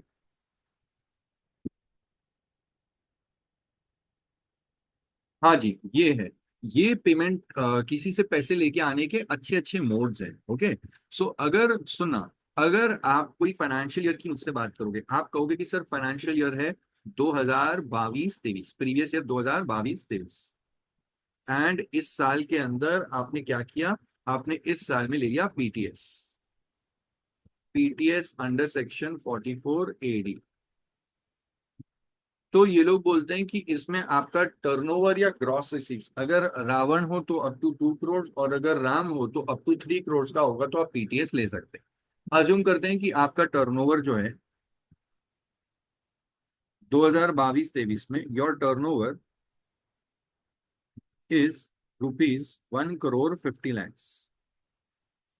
ठीक है, अब बेटा जी ये जो फाइनेंशियल ईयर है विच starts on 1/4/22 and ends on 31/3/23, इस पूरे फाइनेंशियल ईयर में आपका जो भी टर्नओवर का पैसा है, ये टर्नओवर का पैसा, अगर आपको पैसा जो आ जाता है, देखो टर्नओवर तो सेल्स कर देना है, लेकिन सेल्स करने के बाद में आपको सामने वाली पार्टी से पैसे आते हैं। अब अगर आपको सामने वाली पार्टी से पैसे आए थे पूरे साल में कभी भी, so now I will just draw a demarcation, ये मेरा फाइनेंशियल ईयर का पीरियड है। ठीक है, ये लोग बोलते हैं आपको पूरे साल में पैसे आए कभी भी, कभी भी, इवन दो फाइनेंशियल ईयर खत्म हो गया ना, उसके बाद में भी अगर पैसा आया, फाइनेंशियल ईयर को थोड़ा खींच के आगे लेके जाते हैं और अब आपको एक अच्छी रेट बता देते हैं। हम कह रहे हैं कि जो प्रीवियस ईयर है वो खत्म होने के बाद में,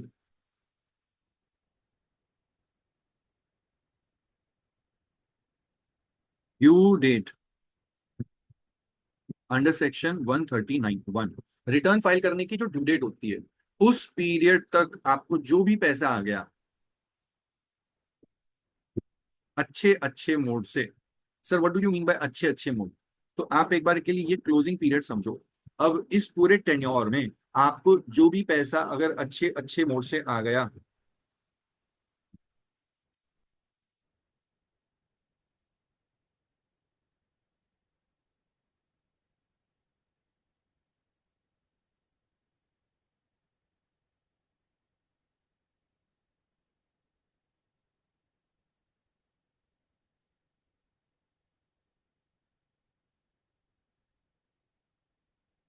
रियलाइज्ड इन वाइट मनी, पैसा अगर आपको सामने वाले ने, जो भी आपने सेल्स तो कर दिया था, सेल्स करने के बाद में आपको आपके जितने भी डेटर्स होते हैं, जो भी कस्टमर्स होते हैं, वो आपको पैसे देते हैं। और अगर आपको जो टर्नओवर का पैसा है, if that amount is realised in white money, white money में अगर आपको पैसा रियलाइज हो जाता है, तो फिर ऐसे केस में अच्छी बात है आपके लिए। आपको ऐसे केस में ये रहा, आपको ऐसे केस में जितना भी पैसा इस पीरियड तक आ गया था अच्छे अच्छे मोड से, उसके ऊपर 6% लेने को अलाउ कर दिया जाता है। So amount that you realised in white money is 1,32,00,000।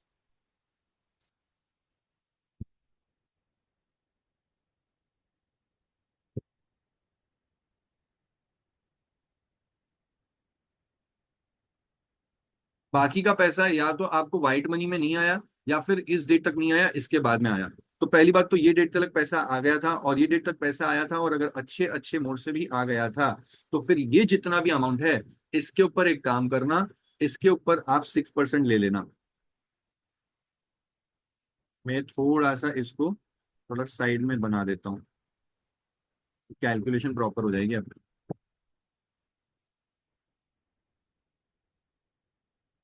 तो अब आप लोग कैलकुलेटर उठा करके इसका जवाब मुझे दे सकते हैं। और जो भी आपका टर्नओवर था, टर्नओवर का कितना अमाउंट आपको रियलाइज हो गया था इन वाइट मनी, और वो भी कब तक, till return filing, return filing की डेट तक अच्छे अच्छे मोड से जितना भी आ गया था उसका 6% ले लेना, और जो भी बैलेंस होगा,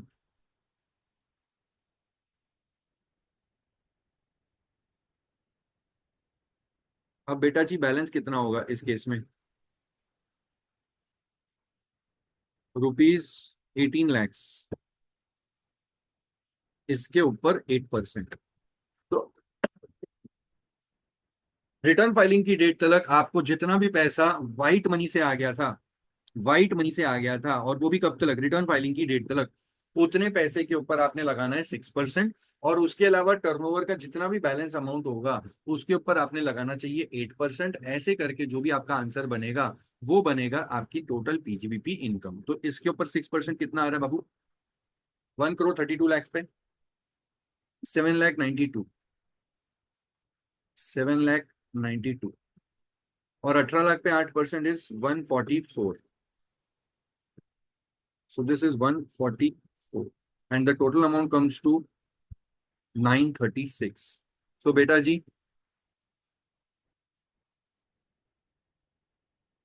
PGBP as per section 44A D is rupees 9 lakh 36। तो जो आप बोल रहे होंगे, जो आप समझ रहे होंगे कि सर वो जो 6% 8% था, ये रहा आपके सामने।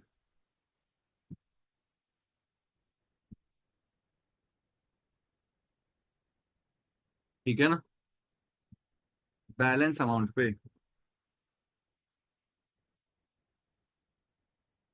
8% और वाइट मनी पे 6%।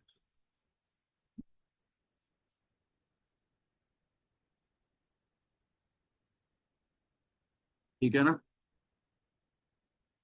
तो ये ले लीजिए आपका ब्लू कलर हो गया, और ये ले लीजिए आपका ऑरेंज कलर हो गया, और ये फाइनली आपका पीजीबीपी बन गया 44AD वाला। मैं अभी आपको स्क्रीन पे शो कर देता हूँ और आपका आंसर बन जाएगा। और यही था वो 5 और 6% वाला जो भी एलिमेंट आप समझना चाह रहे होंगे।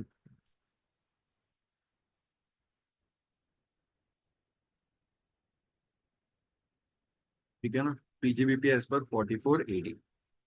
तो जो भी पूरा साल होता है वो साल आपका खत्म हो जाएगा, उसके बाद आपकी जो रिटर्न फाइल करने की जो डेट होती है, वो रिटर्न फाइल करने की डेट तक जितना भी पैसा आपको ब्लू कलर में व्हाइट मनी में आ गया है, वो व्हाइट मनी में जितना पैसा आया उसके ऊपर 6% लगा देना, और जो भी बैलेंस होता है उसके ऊपर 8% लगा देना। टोटल कर दो, जो आंसर आएगा वही होगा आपका पीजीबीपी एज पर सेक्शन 44AD। अब आपका व्हाइट मनी क्या होता है? देखो, व्हाइट मनी होता है, अगर आपको जो पैसा आया था वो, 1 मिनट भाई साहब, चेक से तो आया था, लेकिन वो जो चेक होता है वो अकाउंट पे ही चेक होना चाहिए। अकाउंट पे ही चेक, या फिर अकाउंट पे ही demand draft. This is good, अच्छा है, ऐसा होना ही चाहिए। तो जो भी पैसा आपको आया था, या तो चेक से आया था बट वो चेक अकाउंट पे ही था, या फिर बैंक ड्राफ्ट से आया था, या फिर ईसीएस के थ्रू आया था, या फिर रूल 6 अब्बा के थ्रू आया था। रूल 6 अब्बा में हम जो पढ़ते हैं उसको बोलते हैं बर्निंग टू कार्ड्स। उसमें जी का कोई लॉजिक नहीं है।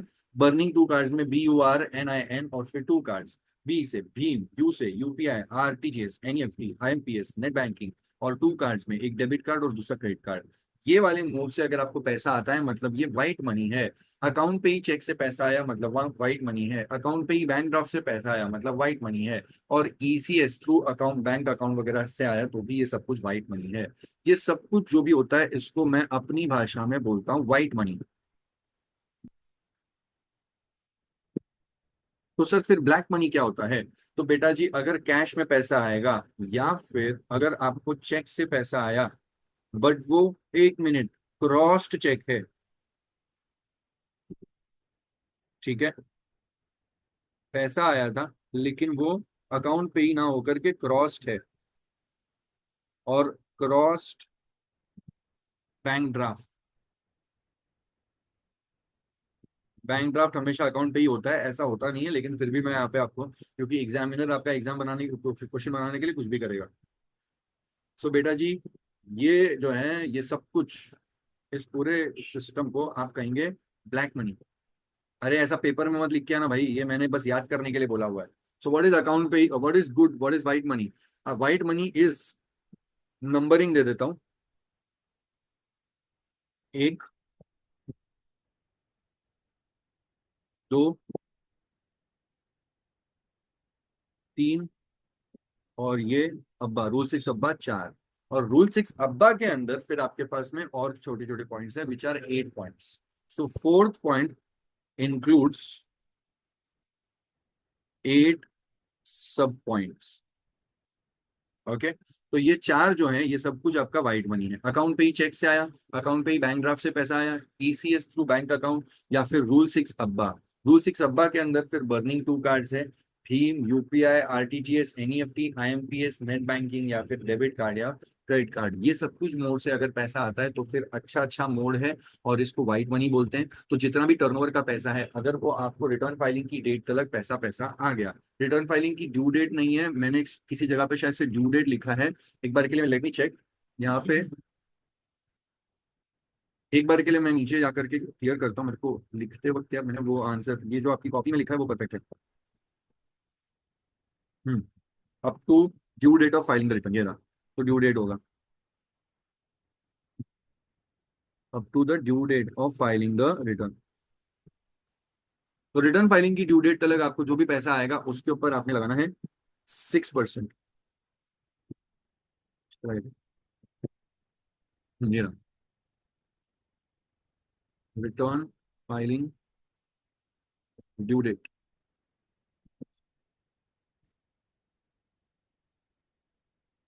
मैं इसको हेडिंग दे रहा हूँ, फिर आप फोटो ले लेना।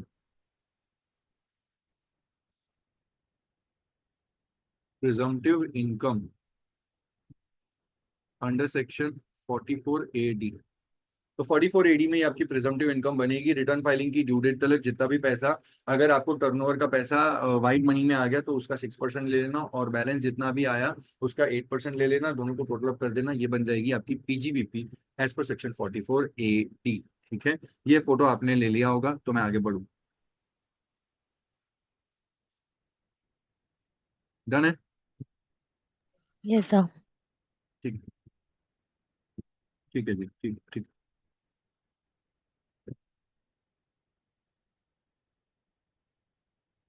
हाँ, अभी यहाँ पे आपको बाकी सारी चीजें बता देता हूँ।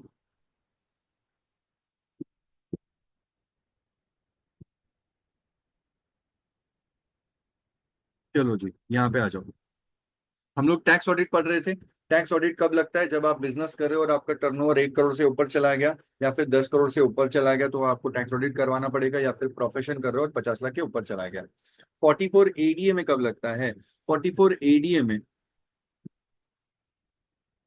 if the assessee claims that under normal tax provision is lower than, उसकी जो इनकम है वो नॉर्मल टैक्स प्रोविजंस के हिसाब से it is even lower than PTS under section 44AD, and उसकी जो टोटल इनकम है that is exceeding the basic exemption limit, तो फिर झक मार के उसको टैक्स ऑडिट करवानी पड़ेगा। तो देखो, इनकम वो बोल रहा है कि मेरी पीटीएस से कम इनकम है, और टोटल इनकम जो है वो बेसिक एग्जेम्पशन से ज्यादा है लेकिन पीटीएस से कम है, तो फिर उसको टैक्स ऑडिट करवाना ही पड़ेगा। ठीक है, यहाँ पे भी पीटीएस में गया वो, और पीटीएस में जाकर के बोल रहा है if the assessee opts out of the PTS under section 44AD, और 44AD के अंदर 5 इयर्स तक पीटीएस में रहना पड़ता है। ऐसा कोई भी पॉइंट आपको यहाँ पे नहीं देखने को मिलेगा। 44AD में 5 इयर्स वाला लॉजिक नहीं है। 5 इयर्स वाला लॉजिक सिर्फ 44AD के अंदर है। ऐसे केस में आप गए थे 44AD में, लेकिन आप 44AD में से ऑप्ट आउट कर गए। If you opt out of the presumptive taxation 5 साल से पहले ही कर लो, तो फिर ऐसे केस में अगर आपकी total income is exceeding the basic exemption limit, तो फिर झक मार के आपको बुक्स को टैक्स ऑडिट करवाना ही पड़ेगा। ठीक है, then he must get his books of accounts tax audited. ठीक है, तो टैक्स ऑडिट के लिए रीजन, बात यह है कि आप पीटीएस में गए थे, पीटीएस को फॉलो नहीं कर रहे हो, एंड पीटीएस को छोड़ करके आप बोल रहे हो कि मेरी इनकम पीटीएस से कम है लेकिन बेसिक एग्जेम्पशन से ज्यादा है, तो बेसिक एग्जेम्पशन से ज्यादा है और पीटीएस से कम है, तो फिर अब आपको टैक्स ऑडिट करवाना ही पड़ेगा irrespective of your turnover. Specified profession के केस में आपको 5 साल वगैरह कंप्लाई करना नहीं होता, तो किसी साल में भी अगर आप बोल दो कि मेरा पीटीएस से कम है, तो फिर अब आपको टैक्स ऑडिट करवाना पड़ेगा अगर वो बेसिक एग्जेम्पशन लिमिट से ज्यादा है। और अगर आप 44AD में जाते हो तो भाई साहब कंटिन्यूअसली 5 साल के लिए शो करना, बट अगर आप 5 साल से पहले ही बाहर आ जाओगे तो ऐसे केस में आप बोल रहे हो कि पीटीएस से भी नीचे जाना है मेरे को और बेसिक एग्जेम्पशन से भी ऊपर आपकी लिमिट इनकम है, तो फिर टैक्स ऑडिट आप करवा लीजिएगा। ये समरी है। अगर आप बिजनेस में हो और आपका टर्नओवर वगैरह 1 करोड़ या 10 करोड़ से ऊपर चला गया था किसी भी प्रीवियस ईयर में, या फिर ग्रॉस रिसीट्स कर प्रोफेशन में हो और ग्रॉस रिसीट्स 50 लाख से ऊपर चली गई, या फिर पीटीएस में गए थे और पीटीएस में आपने जाने के बाद में कंप्लाई नहीं किया, यहाँ पे सीरियल नंबर 1, 2 और 3 करना है इसको। ठीक है, assessee is eligible for PTS 44AE but does not follow, 44AD में है बट फॉलो नहीं कर रहे, या फिर 44AD ADA में ADA में है लेकिन फॉलो नहीं कर रहे हैं, या फिर AD में है और 5 साल से पहले ही अगर आप बाहर आ जाते हो तो मार खाओगे। 44 के अंदर भी अगर आप गए थे and you are not owning more than 10 trucks, और फिर ऐसे केस में आप 44 ले लेते हो, लेकिन फिर बोलते हो कि ना ना ना ना ना, मेरी इनकम तो नॉर्मल प्रोविजन में लोअर आ रही है, it is lower then PTS under 44 तो अगर आप PTS के भी नीचे जाओगे तो फिर ऐसे केस में आपको टैक्स ऑडिट करवाना पड़ेगा। सर यहाँ पे कोई भी बेसिक एग्जेम्पशन लिमिट का बात नहीं है क्या? नहीं, यहाँ पे नहीं है।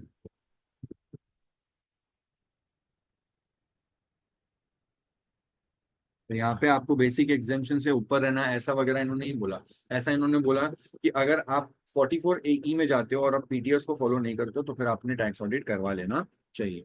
तो ये पूरी टैक्स ऑडिट की कहानी थी जो मैंने आपको पहले थोड़ा बहुत रीड करवाया था और अभी आपको रीड करवा के बता दिया कि पॉइंट नंबर 3 में, 4 में और 5 में अगर आप PTS में जाने के बाद में PTS को फॉलो नहीं करते हो तो फिर आपको टैक्स ऑडिट करवाना पड़ेगा, प्रोवाइडेड आपकी total income basic exemption limit से ज्यादा है in case number 4 and case number 5।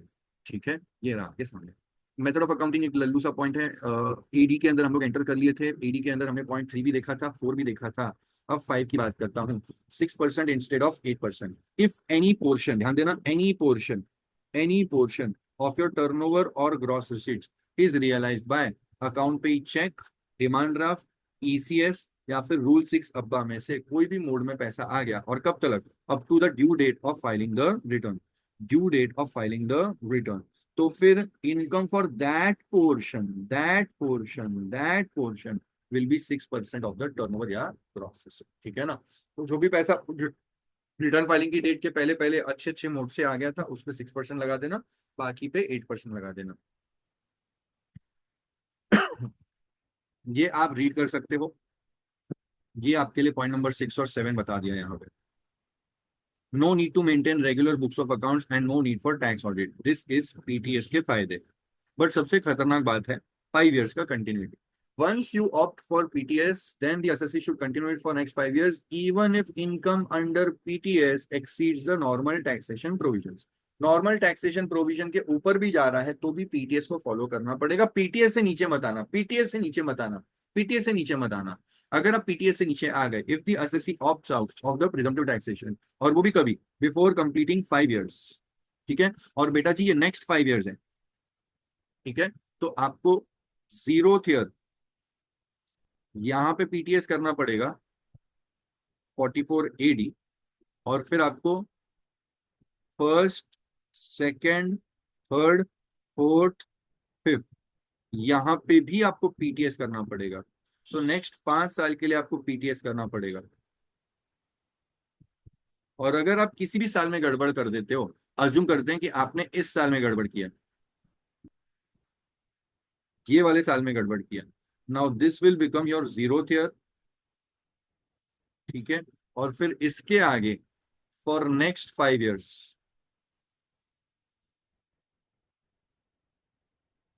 For next 5 years तक अब आपको जो मैंने वहां पे लिखा था वही रिपीट कर रहा हूं। No PTS, normal provisions, tax audit and books of accounts. लेकिन टैक्स ऑडिट आपको तब करवाना पड़ेगा जब आपकी income at least basic exemption limit से ज्यादा है, if it is exceeding basic exemption limit. वो आपको बेसिक का मैं यहाँ पे लिख देता हूँ, आपने को समझ जाना चाहिए, ठीक है।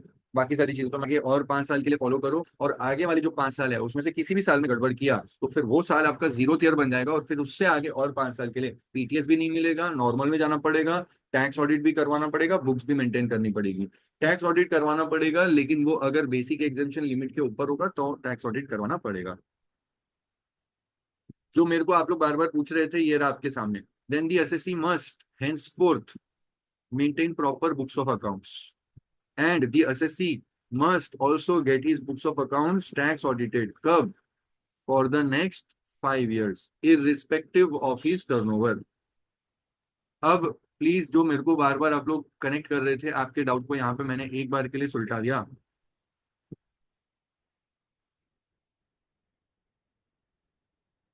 The only condition for getting the books of accounts tax audited is that his taxable income should be more than basic exemption limit। Sir ये लॉजिक इसके लिए नहीं बैठता क्या? नहीं, ये इसके लिए नहीं बैठता। मतलब झक मार के आपको बुक्स तो मेंटेन करना ही पड़ेगा, आपको पीटीएस तो मिलेगा ही नहीं, तो ये बड़ा हार्श है। But if I were to talk about the tax audit thing, tax audit आपको करवाना पड़ेगा डेफिनेटली नेक्स्ट 5 सालों के लिए, लेकिन वो तब होगा जब आपकी इनकम एटलीस्ट बेसिक एग्जाम्पशन से ज्यादा है। वरना बुक्स ऑफ अकाउंट्स हमेशा मेंटेन करना पड़ेगा नेक्स्ट 5 साल के लिए, और फिर नेक्स्ट 5 साल के लिए बिल्कुल भी पीटीएस नहीं मिलेगा, और नेक्स्ट 5 साल के लिए टैक्स ऑडिट करवाना पड़ेगा। बट टैक्स ऑडिट सिर्फ तब लगेगा जब आपकी इनकम एटलीस्ट बेसिक एग्जाम्पशन से ज्यादा है। क्या अब क्लियर हो गया भाई सभी को? डन है क्या? 44 ADA, लीना अमित आसिफ, ये किसको मिलेगा? अब यहाँ पे ध्यान देना, यहाँ पे सिर्फ आपके लिए इंडिविजुअल है और फर्म है। सर यहाँ पे HUF नहीं है, HUF नहीं है। ऊपर था, ऊपर था HUF, इंडिविजुअल भी था, HUF भी था, फर्म भी था। फर्म में एक्सक्लूडिंग LLP, और यहाँ पे क्या बोला? यहाँ पे बोला एक्सक्लूडिंग LLP, लेकिन यहाँ पे HUF को भी हटा दिया। तो फिर मैं एक काम करता हूँ, मैंने आपको ऊपर एक डायग्राम दिया था, उस डायग्राम में आपको क्लियर करके बता देता हूँ। आपको 44 AD चाहिए ना, तो फिर वो स्पेसिफाइड प्रोफेशंस में मिलेगा, और वो भी सिर्फ इधर, सॉरी सॉरी, वो भी सिर्फ इधर मिलेगा 44, ये 44 AD के बोल रहा हूँ, HUF को भी नहीं मिलेगा। ओके ना, ये रहा इधर, इंडिविजुअल को मिलेगा और फर्म को मिलेगा। फर्म अगर LLP नहीं है तो फिर उसको मिल जाएगा। कौन से प्रोफेशन है ये आपके सामने है। ग्रॉस रिसीट्स कितना होना चाहिए इस साल में? अगर आपकी gross receipts up to 50 lakh है तो मिल जाएगा, अगर आप रावण हो तो। बट अगर आप राम हो तो आपको 75 लाख होगा तो भी आपको पीटीएस मिल जाएगा, 44 ADA वाला, ADA वाला। अब यहाँ पे ये लोग बोलते हैं कि 50% ले लेना of the gross receipts. Sir यहाँ पे वो 8% और 6% वाला लॉजिक नहीं है क्या? नहीं, यहाँ पे एक ही परसेंट है, that is 50% of your gross receipts. अगर इतना है तो आपको पीटीएस मिल जाएगा। PTS is also based on accrual basis, therefore GR or turnover should be taken on accrual basis. It does not matter whether the gross receipt is actually received during the year or not. आपको पैसा receive हुआ है नहीं हुआ है फर्क नहीं पड़ता, अच्छे मोड से आया गंदे मोड से आया फर्क नहीं पड़ता, व्हाइट मनी में आया ब्लैक मनी में आया फर्क नहीं पड़ता है। सर ऊपर फर्क पड़ता था क्या? हाँ, ऊपर आपको फर्क पड़ता था, लेंगे तो अक्रूवल बेसिस पे। लेकिन अगर अच्छे मोड से आ रहा है तो बता दो, व्हाइट मनी से आ रहा है तो बता दो, क्योंकि व्हाइट मनी से अगर आएगा तो हम लोग उसके ऊपर आपको 6% लगाएंगे, और अगर ब्लैक मनी से आएगा या नहीं आएगा तो हम उसके ऊपर 8% लगाएंगे। हसनसी, जो अभी मेरे को थोड़ी देर पहले पूछा गया था कि सर क्या इससे ज्यादा हम शो कर सकते हैं? Yes, SSC can voluntarily show claim income higher than PTS. आप चाहो तो कर लो। बेनिफिट्स ऑफ पीटीएस मैंने आपको ये ऑलरेडी ऊपर के पॉइंट में करवा दिया है। अगर आप पीटीएस ले लेंगे then you are not required to maintain books of accounts. Books of account maintain मत करो, टैक्स ऑडिट भी मत करना। लेकिन अगर आप बोल रहे हो कि ना ना ना मेरी इनकम तो भाई इससे कम है, तो फिर ऐसे केस में टैक्स ऑडिट करना आपके लिए मैंडेटरी हो जाएगा। एक सेकेंड, अक्रूवल बेसिस मतलब आपकी इनकम अक्रू हो गई है और आपको पैसे नहीं आए। फॉर एग्जाम्पल, मैंने सेल्स कर दिया, अज्यूम करते हैं मेरी 8 लाख रुपए की सेल्स है लेकिन पैसा नहीं आया, तो फिर उसको अक्रूवल बोल देते हैं कि भाई अक्रू तो हो गया, अब आएगा जब आएगा तो उसको बोलते हैं, ठीक है। और रिसीट बेसिस मतलब पैसा आएगा तो हम लोग सेल्स मानेंगे। पीटीएस में है तो डिडक्शन अंडर, नहीं ऊपर बता दूंगा मैं। पीटीएस में अगर आप आओगे तो आपको डिडक्शंस नहीं मिलेगा। अरे अभी तो पढ़ के आए थे कि आपको नॉर्मल कुछ भी कंप्लाई करने की जरूरत नहीं है, बताऊंगा ऊपर जाके आप। तो देखो पीटीएस का आने के फायदे क्या हैं। पीटीएस में अगर आप आओगे तो फायदा ये है कि बुक्स ऑफ अकाउंट्स मेंटेन करने की जरूरत नहीं है, और फिर ऐसे केस में टैक्स ऑडिट भी करवाने की जरूरत नहीं है। बट अगर आप पीटीएस में आते हो तो फिर आपको टैक्स ऑडिट की जरूरत पड़ जाएगी, अगर अगर अगर आप होशियारी दिखा रहे हो। आप बोल रहे हो कि आपकी इनकम जो भी है ना वो नॉर्मल के हिसाब say that is even lower than PTS, तो आप पीटीएस के नीचे जाना चाहते हो तो मार खाओगे। लेकिन फिर टैक्स ऑडिट करवाने के लिए वही बात, अगर आपकी टोटल इनकम बेसिक एग्जेम्पशन के ऊपर जा रही है, एंड दूसरा आप बोल रहे हो कि it is lower than presumptive but your income is actually bit higher than basic exemption, तो पीटीएस के नीचे है और बेसिक एग्जाम्पशन के ऊपर, पीटीएस के नीचे और बेसिक एग्जाम्पशन के ऊपर, तब जाकर के आपको टैक्स ऑडिट करवाना पड़ेगा। Then this person must must must get his books of accounts tax audited. यहाँ पे अच्छी बात यह है कि वो 5 ईयर वाला रिस्ट्रिक्शन आपके ऊपर नहीं लगता, जो 44AD में होता था वैसा कोई भी रिस्ट्रिक्शन नहीं है। There is no requirement for 5 years continuity. SSC चाहे तो फिर वो every year, use a highlighter, every year can change his option, या तो नॉर्मल में जाना है या पीटीएस में जाना है। ये तो मैंने उधर ही बताया था, हर साल वो सोच सकता है। ठीक है, अब जो सवाल पूछा गया था उसका जवाब दे देता हूँ। भाई साहब आपका जवाब यहाँ पे मैंने आपको दे देता हूँ, ये बहुत इंपॉर्टेंट है। एक बार आप पीटीएस में आ गए थे तो फिर जो भी डिडक्शंस होते हैं मान लिया जाएगा कि आपको डिडक्शन मिल गए, ठीक है ना। जो भी सेक्शन 30 से लेकर के 38 के डिडक्शंस होते हैं it will be deemed to have been already given. और जो भी डिसअलावेंस होते हैं हम मान लेंगे कि हमने डिसअलावेंस सब कर दिया। आपके असेट की जो डब्ल्यूडीवी होती है, हम लोग डब्ल्यूडीवी को कैलकुलेट करेंगे एज इफ डेप्रिसिएशन आप ऑलरेडी ले चुके हो। पार्टनर का रेम्यूनरेशन एंड पार्टनर का interest will not be allowed. ठीक है, क्या क्या मिलेगा और क्या क्या नहीं मिलेगा थोड़ा सा उस पर ध्यान देना अभी आप, ठीक है ना। Brought forward losses set off कर सकते हैं, यस। तो I am putting some green ticks, ये आपको अभी भी मिलेगा।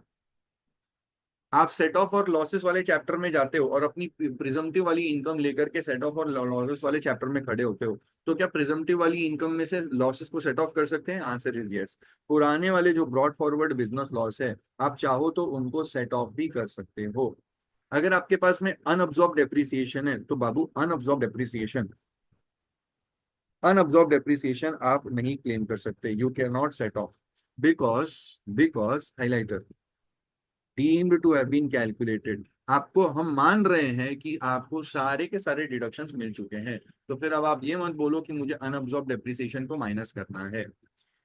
उसके अलावा चैप्टर 6A के डिडक्शंस ये अभी भी आपको मिलेंगे। चैप्टर 6A के deductions are still available. Unabsorbed depreciation नहीं मिलेगा और पार्टनर रेम्यूनरेशन ये भी नहीं मिलेगा।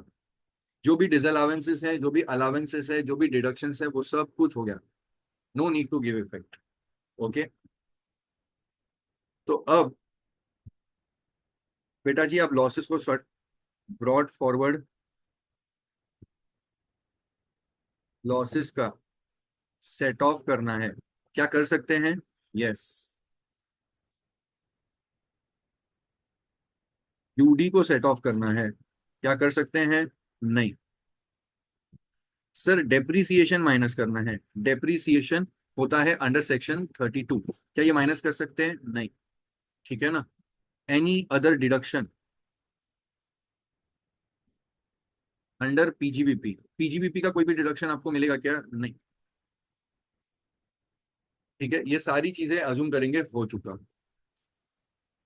डिडक्शन अंडर चैप्टर 6A मतलब वो 80C, 80D, 80 TTA and all that thing, क्या ये सब आपको मिलेगा? आंसर इज यस, ये सब मिलेगा। क्या नहीं मिलने वाला है इन शॉर्ट बता देता हूँ, आपको बता देता हूँ। ये सब पीजीबीपी है, डेप्रिसिएशन भी होता है पीजीबीपी वाला, यूडी भी एक तरीके से पीजीबीपी वाला है। तो आपको ना पीजीबीपी का जो कुछ भी है वो नहीं मिलेगा, अगर आप नोटिस कर पा रहे हो तो। बट अगर आपका ब्रॉड फॉरवर्ड बिजनेस लॉस है, पुराना वाला बिजनेस लॉस है, तो वो आप एडजस्ट कर सकते हो, लेकिन उसके अलावा कुछ भी चीजें आपको नहीं मिलेगी। डिडक्शंस वगैरह ये पीजीबीपी के नहीं होते, इसलिए आपको ये अलाउ कर दिए जाएंगे। ठीक है, तो अब आपको स्क्रीन के साइड में जो कुछ भी ये वाला डेटा दिख रहा है ये थोड़ा सा खास इंपॉर्टेंट रखना। और सबसे खास इंपॉर्टेंट ऊपर पार्टनर्स रेम्यूनरेशन, क्या ये आपको डिडक्शन मिलेगा इसका? आंसर इज नो, इसका भी डिडक्शन आपको नहीं मिलेगा, क्योंकि ये भी अल्टीमेटली पीजीबीपी चैप्टर का है और पीजीबीपी के अंदर सब कुछ आपको माइनस करने को मिल गया, ऐसा हम अज्यूम करते हैं। मैंने आपको बताया था ना, जो भी ग्रॉस रिसीट्स है उसका 8% ले लो, तो ये जो 92% का एक्सपेंडिचर है हम अज्यूम कर रहे हैं कि इसमें ये भी आ गया, ये भी आ गया, ये भी आ गया। अब आप बोलोगे कि मुझे वापस से माइनस करना है, तो अलाउ नहीं करेंगे। उस 92% के अंदर ये सारे खर्चे आप ऑलरेडी माइनस कर चुके हो। सो नाउ अब आपको ये सारी चीजों को माइनस करने को नहीं मिलेगा। ब्रॉड फॉरवर्ड लॉसेस बेटा जी ये पुराने साल के लॉसेस हैं और हम आपको ये फिर भी एक बार के लिए अलाउ कर देंगे। तो ब्रॉड फॉरवर्ड लॉसेस को अगर आपको एडजस्ट करना है तो हम अलाउ कर देंगे। चैप्टर 6A के डिडक्शंस आपको एडजस्ट करने हैं तो हम आपको अलाउ कर देंगे। इसके अलावा अगर आप कुछ भी बोलोगे तो हम आपको वो सारी चीजें माइनस करने को अलाउ नहीं करेंगे, ठीक है। So you just take a picture of whatever you are seeing on the screen right now.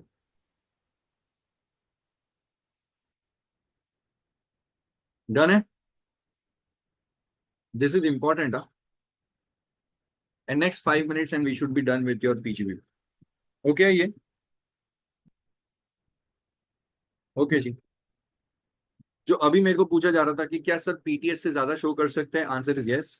You can voluntarily claim higher income than PTS. दूसरा, presumptive PGB income may be lower और higher. क्या presumptive वाली income आपकी normal से कम या ज्यादा हो सकती है? हाँ, प्रिजम्पटिव वाली आपकी नॉर्मल से कम या ज्यादा हो सकती है, उसमें कोई दिक्कत नहीं है। Student must not assume that PGBP income will always be lower than normal taxation provisions. Normal से नीचे ही होगा ऐसा नहीं है, नॉर्मल से ऊपर भी हो सकता है, लेकिन आप पीटीएस में अगर एक बार जाओगे तो फिर पीटीएस आपको फॉलो करना पड़ेगा। हाँ एक सेकेंड ना, मैं ऊपर लेके जा रहा हूँ, एक सेकेंड रुकना। तो ये भी आपको रीड करने से समझ में आ जाएगा। ये पॉइंट मैंने अभी आपको नीचे वाले पॉइंट में ही बताया हुआ था। और assessee, if assessee turnover is less than 2 crores finds that his taxable income under normal provision is lower, then you should follow that, ठीक है। तो अगर आपका 2 करोड़ से नीचे का और आपको नॉर्मल में जाना है तो आप नॉर्मल में जाइएगा। लेकिन अगर आप एक बार के लिए गलती से भी आ गए, फिर once assessee makes a chance to move ahead with PTS, तो फिर भाई झक मार के आप पीटीएस में रहना, because you have to continue it for next 5 years। तो कहीं ना कहीं ये सारी चीजें आपको रीड करके समझ में आ जाएगी। इसका स्क्रीनशॉट अगर किसी को लेना है तो अब आपके लिए मैंने इस स्क्रीन पे वापस रख दिया, you can take a screenshot. Okay बेटा जी, OFU means only for understanding. यहाँ पे मैंने ओफू लिखा हुआ है, ओफू का मतलब है ओनली फॉर अंडरस्टैंडिंग, ठीक है। Towards the end of this chapter I have 44 AE and 44 AE बहुत मस्त है और मुझे 5 से 7 मिनट के अंदर ये क्लोज करना है, so I am closing it for once. एक बार के लिए अंदर आपका खत्म हो जाएगा। 44 वाला मस्त है, एग्जाम में क्वेश्चन भी बनता है इसको। 44 AE किसको मिलेगा भाई? सबको मिलेगा, ऑल टाइप्स, ऑल टाइप्स। अभी मेरे को किसी ने पूछा था कि ये आपको रेसिडेंट होगा तो ही मिलेगा क्या? सो बेटा जी, जहां तक मुझे शायद से अंजलि ने पूछा था, और ये जहां तक मुझे याद आ रहा है दिस इज फॉर रेसिडेंट। मेरे को एक बार के लिए इस पे क्लैरिटी देनी है आपको, बट ये रेसिडेंट के लिए ही है। बट एक बार के लिए डेफिनेटली मैं चेक करना चाहूंगा, जब मुझे याद आ रहा है कि ये रेसिडेंट होगा तो ही मिलेगा। सो एक बहुत अच्छा सवाल पूछा था, आई गेस अंजलि ने पूछा था ये, और मैंने आपको ये क्लियर कर दिया है। डेफिनेटली मुझे एकदम से याद नहीं आ रहा है यार, मैंने ड्राफ्ट किया बट कभी कभी भूल जाता हूँ, सो आई जस्ट चेक। हाँ, यहाँ पे मैंने क्लियरली लिख के रखा हुआ है कि 44 AE हर किसी को मिलेगा, ऑल टाइप्स ऑफ असेसीज। फिर चाहे आप कोई भी हो, कंपनी हो, पार्टनरशिप फर्म हो, जो कुछ भी हो, आपको सबको मिल जाएगा। और आप रेसिडेंट हो, नॉन रेसिडेंट हो, उससे भी कोई फर्क नहीं पड़ता, तो हर किसी को मिल जाएगा। Applicable to business of flying, hiring, leasing of goods carriage. ध्यान देना, ध्यान देना। 10, 15, 20, 25, 30 स्टार जितने मार्क करने कर लो। CS वालों, आपका एग्जाम में इसके पहले वाले अटेम्प्ट के अंदर, शायद से ये वाले अटेम्प्ट के अंदर, पीटीएस के ऊपर 5 मार्क का क्वेश्चन पूछा हुआ था। 44 AD वाला था, ADA वाला था और AE था, कुछ तो था।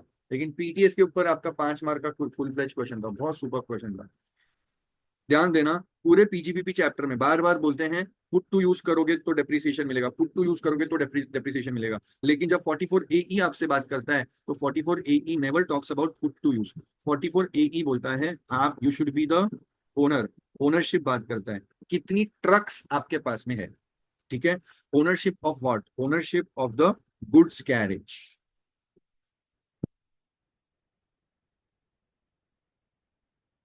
ठीक है। आपका क्या बिजनेस है? आप फ्लाइंग, हायरिंग और लीजिंग। तो या तो आप ट्रक लोगों को भाड़े पे देते हो, या फिर लीज पे देते हो, या फिर फ्लाइंग मतलब आप खुद ही चलाते हो उसको, ठीक है, ट्रांसपोर्टेशन वगैरह का काम करते हो। फ्लाइंग, हायरिंग और लीजिंग। ओनरशिप लिमिट, आपको 44 AE का पीटीएस चाहिए, 44 AE का पीटीएस चाहिए, तो आपको तब मिलेगा when you are owning maximum 10 trucks, ठीक है। Here there is no limit on turnover और ग्रॉस रिसीट्स। भाई साहब, आप ना बहुत ज्यादा गड़बड़ करते हो और परेशान हो जाते हो, तो इसके अंदर की एक एक चीज को बड़ा बारीकी से समझना। लिमिट ऑफ टर्नओवर नहीं है 1 करोड़, 10 करोड़, 50 लाख, 2 करोड़, 3 करोड़, ऐसा कुछ भी नहीं है। यहाँ पे जो कहानी है उसका ट्रैक ही बिल्कुल अलग है। You should be owning maximum 10 trucks. पूरे साल में। सर मैंने पूरे साल 10 ट्रक्स ओन किया था, सिर्फ एक दिन के लिए मैंने 10 ट्रक के साथ में और एक ट्रक ले ली थी और मेरे पास में 11 ट्रक थी, लेकिन वो एक ही दिन के लिए थी। और फिर दूसरा दिन आया और मैंने वो वाली ट्रक बेच दी। So for 1 day in the financial year I was owning 11 trucks. क्या मुझे पीटीएस मिलेगा? Answer is no. For entire financial year you should be owning 10 trucks only and not more than that. Sir मेरा एक uncle है और वो uncle के पास में ना 12 ट्रक्स है, ठीक है। And this I am talking about previous year 22-23, ठीक है। He owns he owns 12 trucks. But sir वो अंकल बोल रहे हैं कि I have put to use, मेरी सिर्फ 9 ट्रक्स है जो मैं यूज करता हूं, और बाकी की 3 ट्रक्स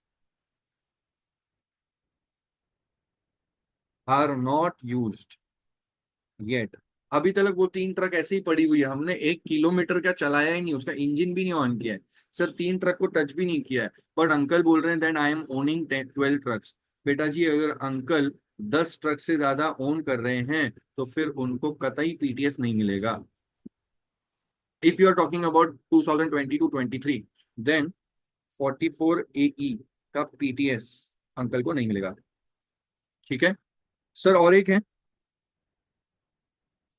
हमारे पहचान में, वो अंकल के पास में ना 9 ट्रक्स है and he is using all the 9 trucks.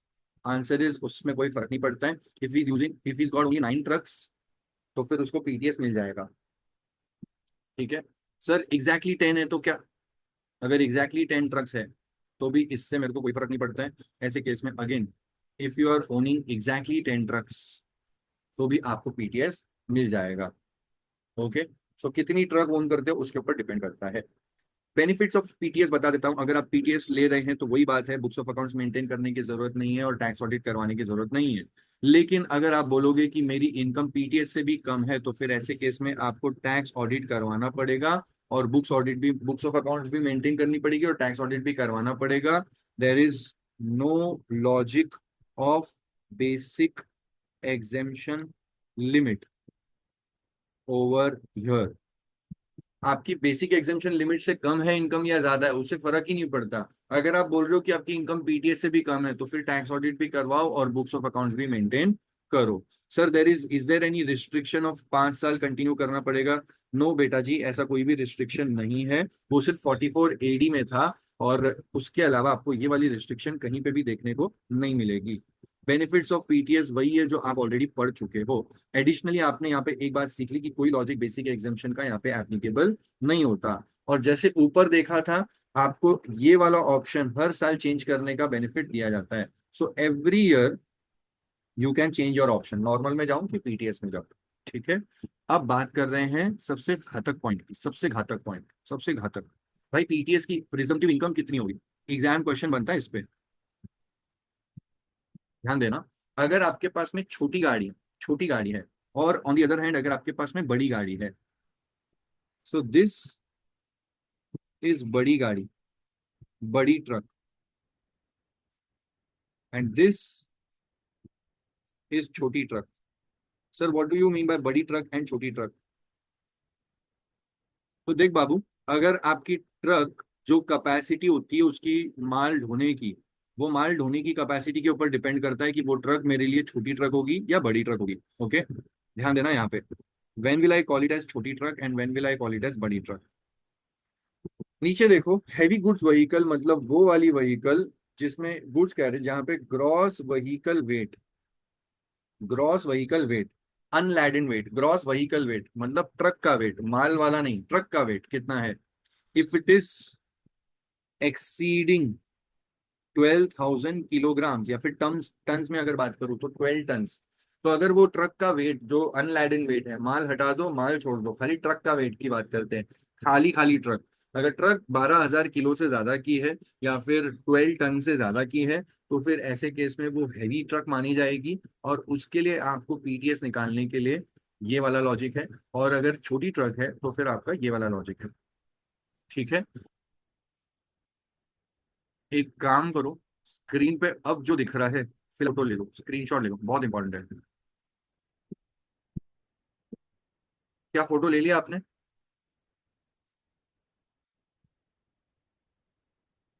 Okay, Yes, sir. अब आप ये फॉर्मूला दिमाग में फिट कर लो, बस काम खत्म। क्या? कुछ मत करना, ज्यादा दिमाग फूडी मत करना, इंग्लिश पढ़ने की ज्यादा जरूरत नहीं है। Next 2 minutes and you are done with this entire set. सुना मेरे साथ में, यहाँ पे आपको स्क्रीन पे कुछ डेटा दिख रहा है, एकदम पूरा रट्टू पोपट की तरह इसको एकदम दिमाग में फिट कर लो।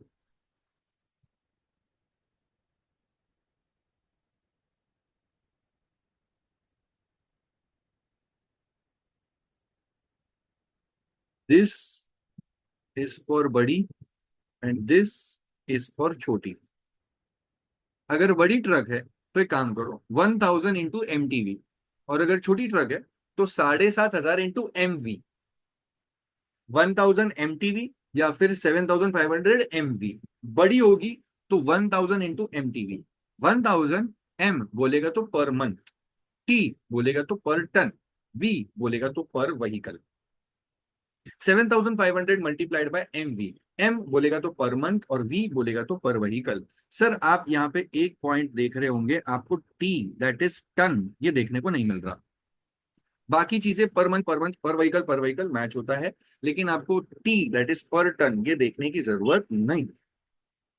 और बस यहीं पे इतना ही डिफरेंस है आपका। ओके, सो इस चीज को एक एग्जाम्पल के तौर पे आपको यहाँ पे समझा सकता हूँ। अगर आपके पास में एक ट्रक है जो कि 15,000 किलो की है, ठीक है, तो बेटा जी ये किलोग्राम्स है, आई वॉन्ट इन टन। अगर मैं टन में कहूँ तो ये 15 टन की है। ओके, और अगर आपके पास में एक ट्रक है जो 9,000 की है, तो देखो ये वाली हो गई बड़ी क्योंकि 12,000 के ऊपर है, और ये वाली हो गई छोटी क्योंकि 12,000 एग्जैक्टली या उससे कम है। सर एग्जैक्ट 12,000 होगा तो भी छोटी हो जाएगी। ठीक है, यहाँ पे मुझे टन की जरूरत नहीं होती, मुझे आंसर निकालना है। I have one such vehicle, number of vehicles. ऐसी वाली मेरे पास में एक है, ऐसी वाली मेरे पास में एक है, ऐसी वाली मेरे पास में एक है। तो मुझे आंसर कैसे निकालना है? तो देखो बड़ी वाली के 1000 मल्टीप्लाइड बाय M कितने मंथ के लिए ओन किया था। सर मैंने ये जनवरी में लिया था, तो फिर ये मल्टीप्लाई कर रहा हूँ 3, बिकॉज पूरे साल में जैन फेब मार्च ये 3 महीने के लिए थी। मल्टीप्लाइड बाय टन, ये रहा ton, multiplied by ton, 1000 into 50 into vehicle. कितनी व्हीकल है? एक। तो अब आपका गणित के हिसाब से मेरे को बताओ यहाँ पे आंसर कितना आएगा?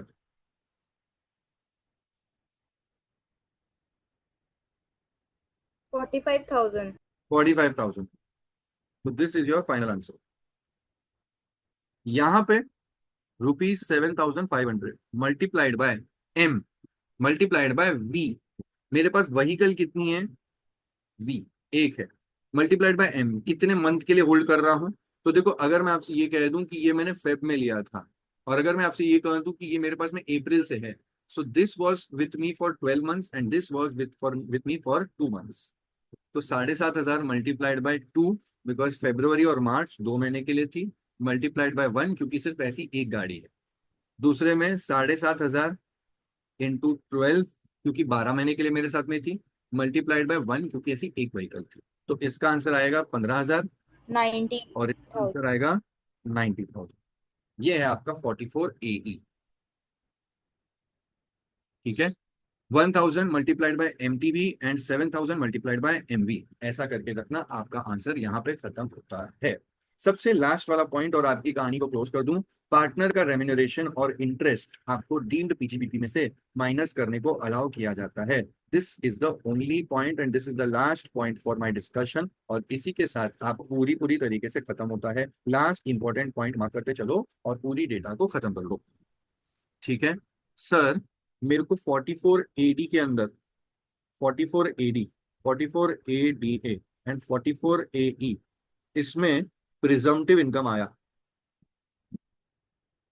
ठीक है, प्रिजम्पटिव इनकम यहाँ पे आया, अज्यूम करते हैं 5,50,000, यहाँ पे भी 5,50,000 और यहाँ पे भी 5,50,000। पार्टनरशिप फॉर्म है और पार्टनरशिप फॉर्म में पार्टनर को रेम्यूनरेशन दिया था, पार्टनर्स रेम्यूनरेशन,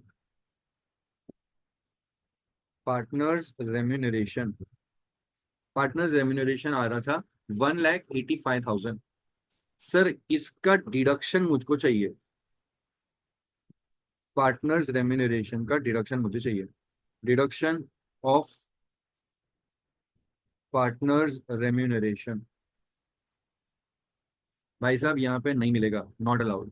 यहाँ पे भी नहीं मिलेगा, नॉट अलाउड। बट यहाँ पे आपको अलाउड है। आप 3,65,000। और कितना माइनस करेंगे? 1,85,000। कितना आंसर आया, क्या बताया आपने? 3,65,000। 3,65,000। तो last and the last point two discuss, partner का रेम्यूनरेशन माइनस करना है। क्या 44 एडी आपको माइनस करने के लिए अलाउ करेगा? आंसर इज नो, 44 एडी में आपको माइनस करने को नहीं मिलता। क्या एडी ए भी आपको अलाउ करता है? नहीं, आपको ये भी अलाउ नहीं करता है, नील। ओके, यहाँ पे नील, ये लोग बोलते हैं not allowed. But on the other hand अगर आप 44 ए में हो तो ये आपको माइनस करने को मिलता है, और फिर आपकी फाइनल पीजीबीपी इन दोनों केसेस में 5,50,000 ही होती है, और यहाँ पे भी 5,50,000 ही होती है। ध्यान देना, इतनी बारीकी से इसलिए बताया क्योंकि सीएस एग्जीक्यूटिव के एग्जाम में इस डेटा के ऊपर क्वेश्चन पूछ लिया था। This is something which was asked in CS executive exam. और ये कब का पेपर था? अभी वाला जो हुआ आपका, जून 24 का एग्जाम क्वेश्चन था। पार्टनर रेम्यूनरेशन माइनस करने को मिलेगा कि नहीं मिलेगा? सर 44 एडी में नहीं मिलेगा, एडीए में मिल जाएगा।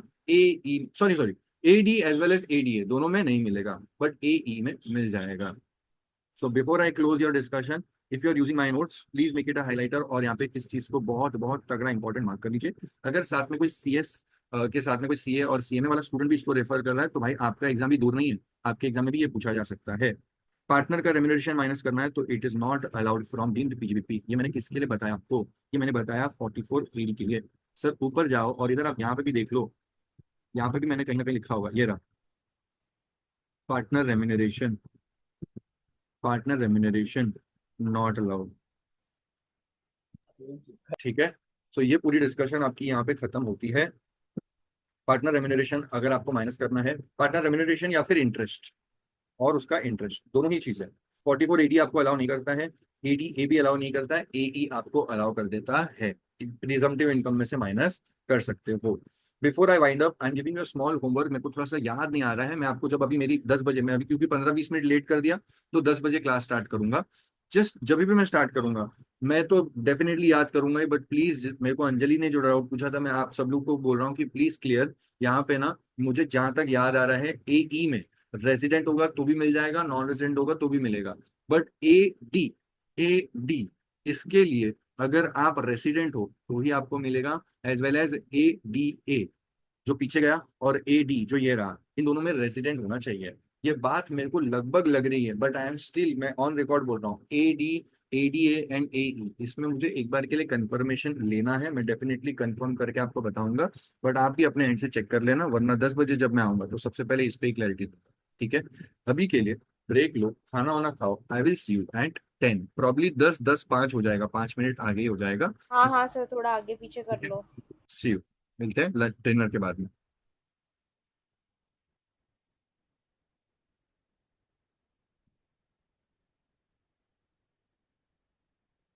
क्लबिंग का लेक्चर मैं 10 बजे लूंगा, अभी 45 मिनट्स के बाद।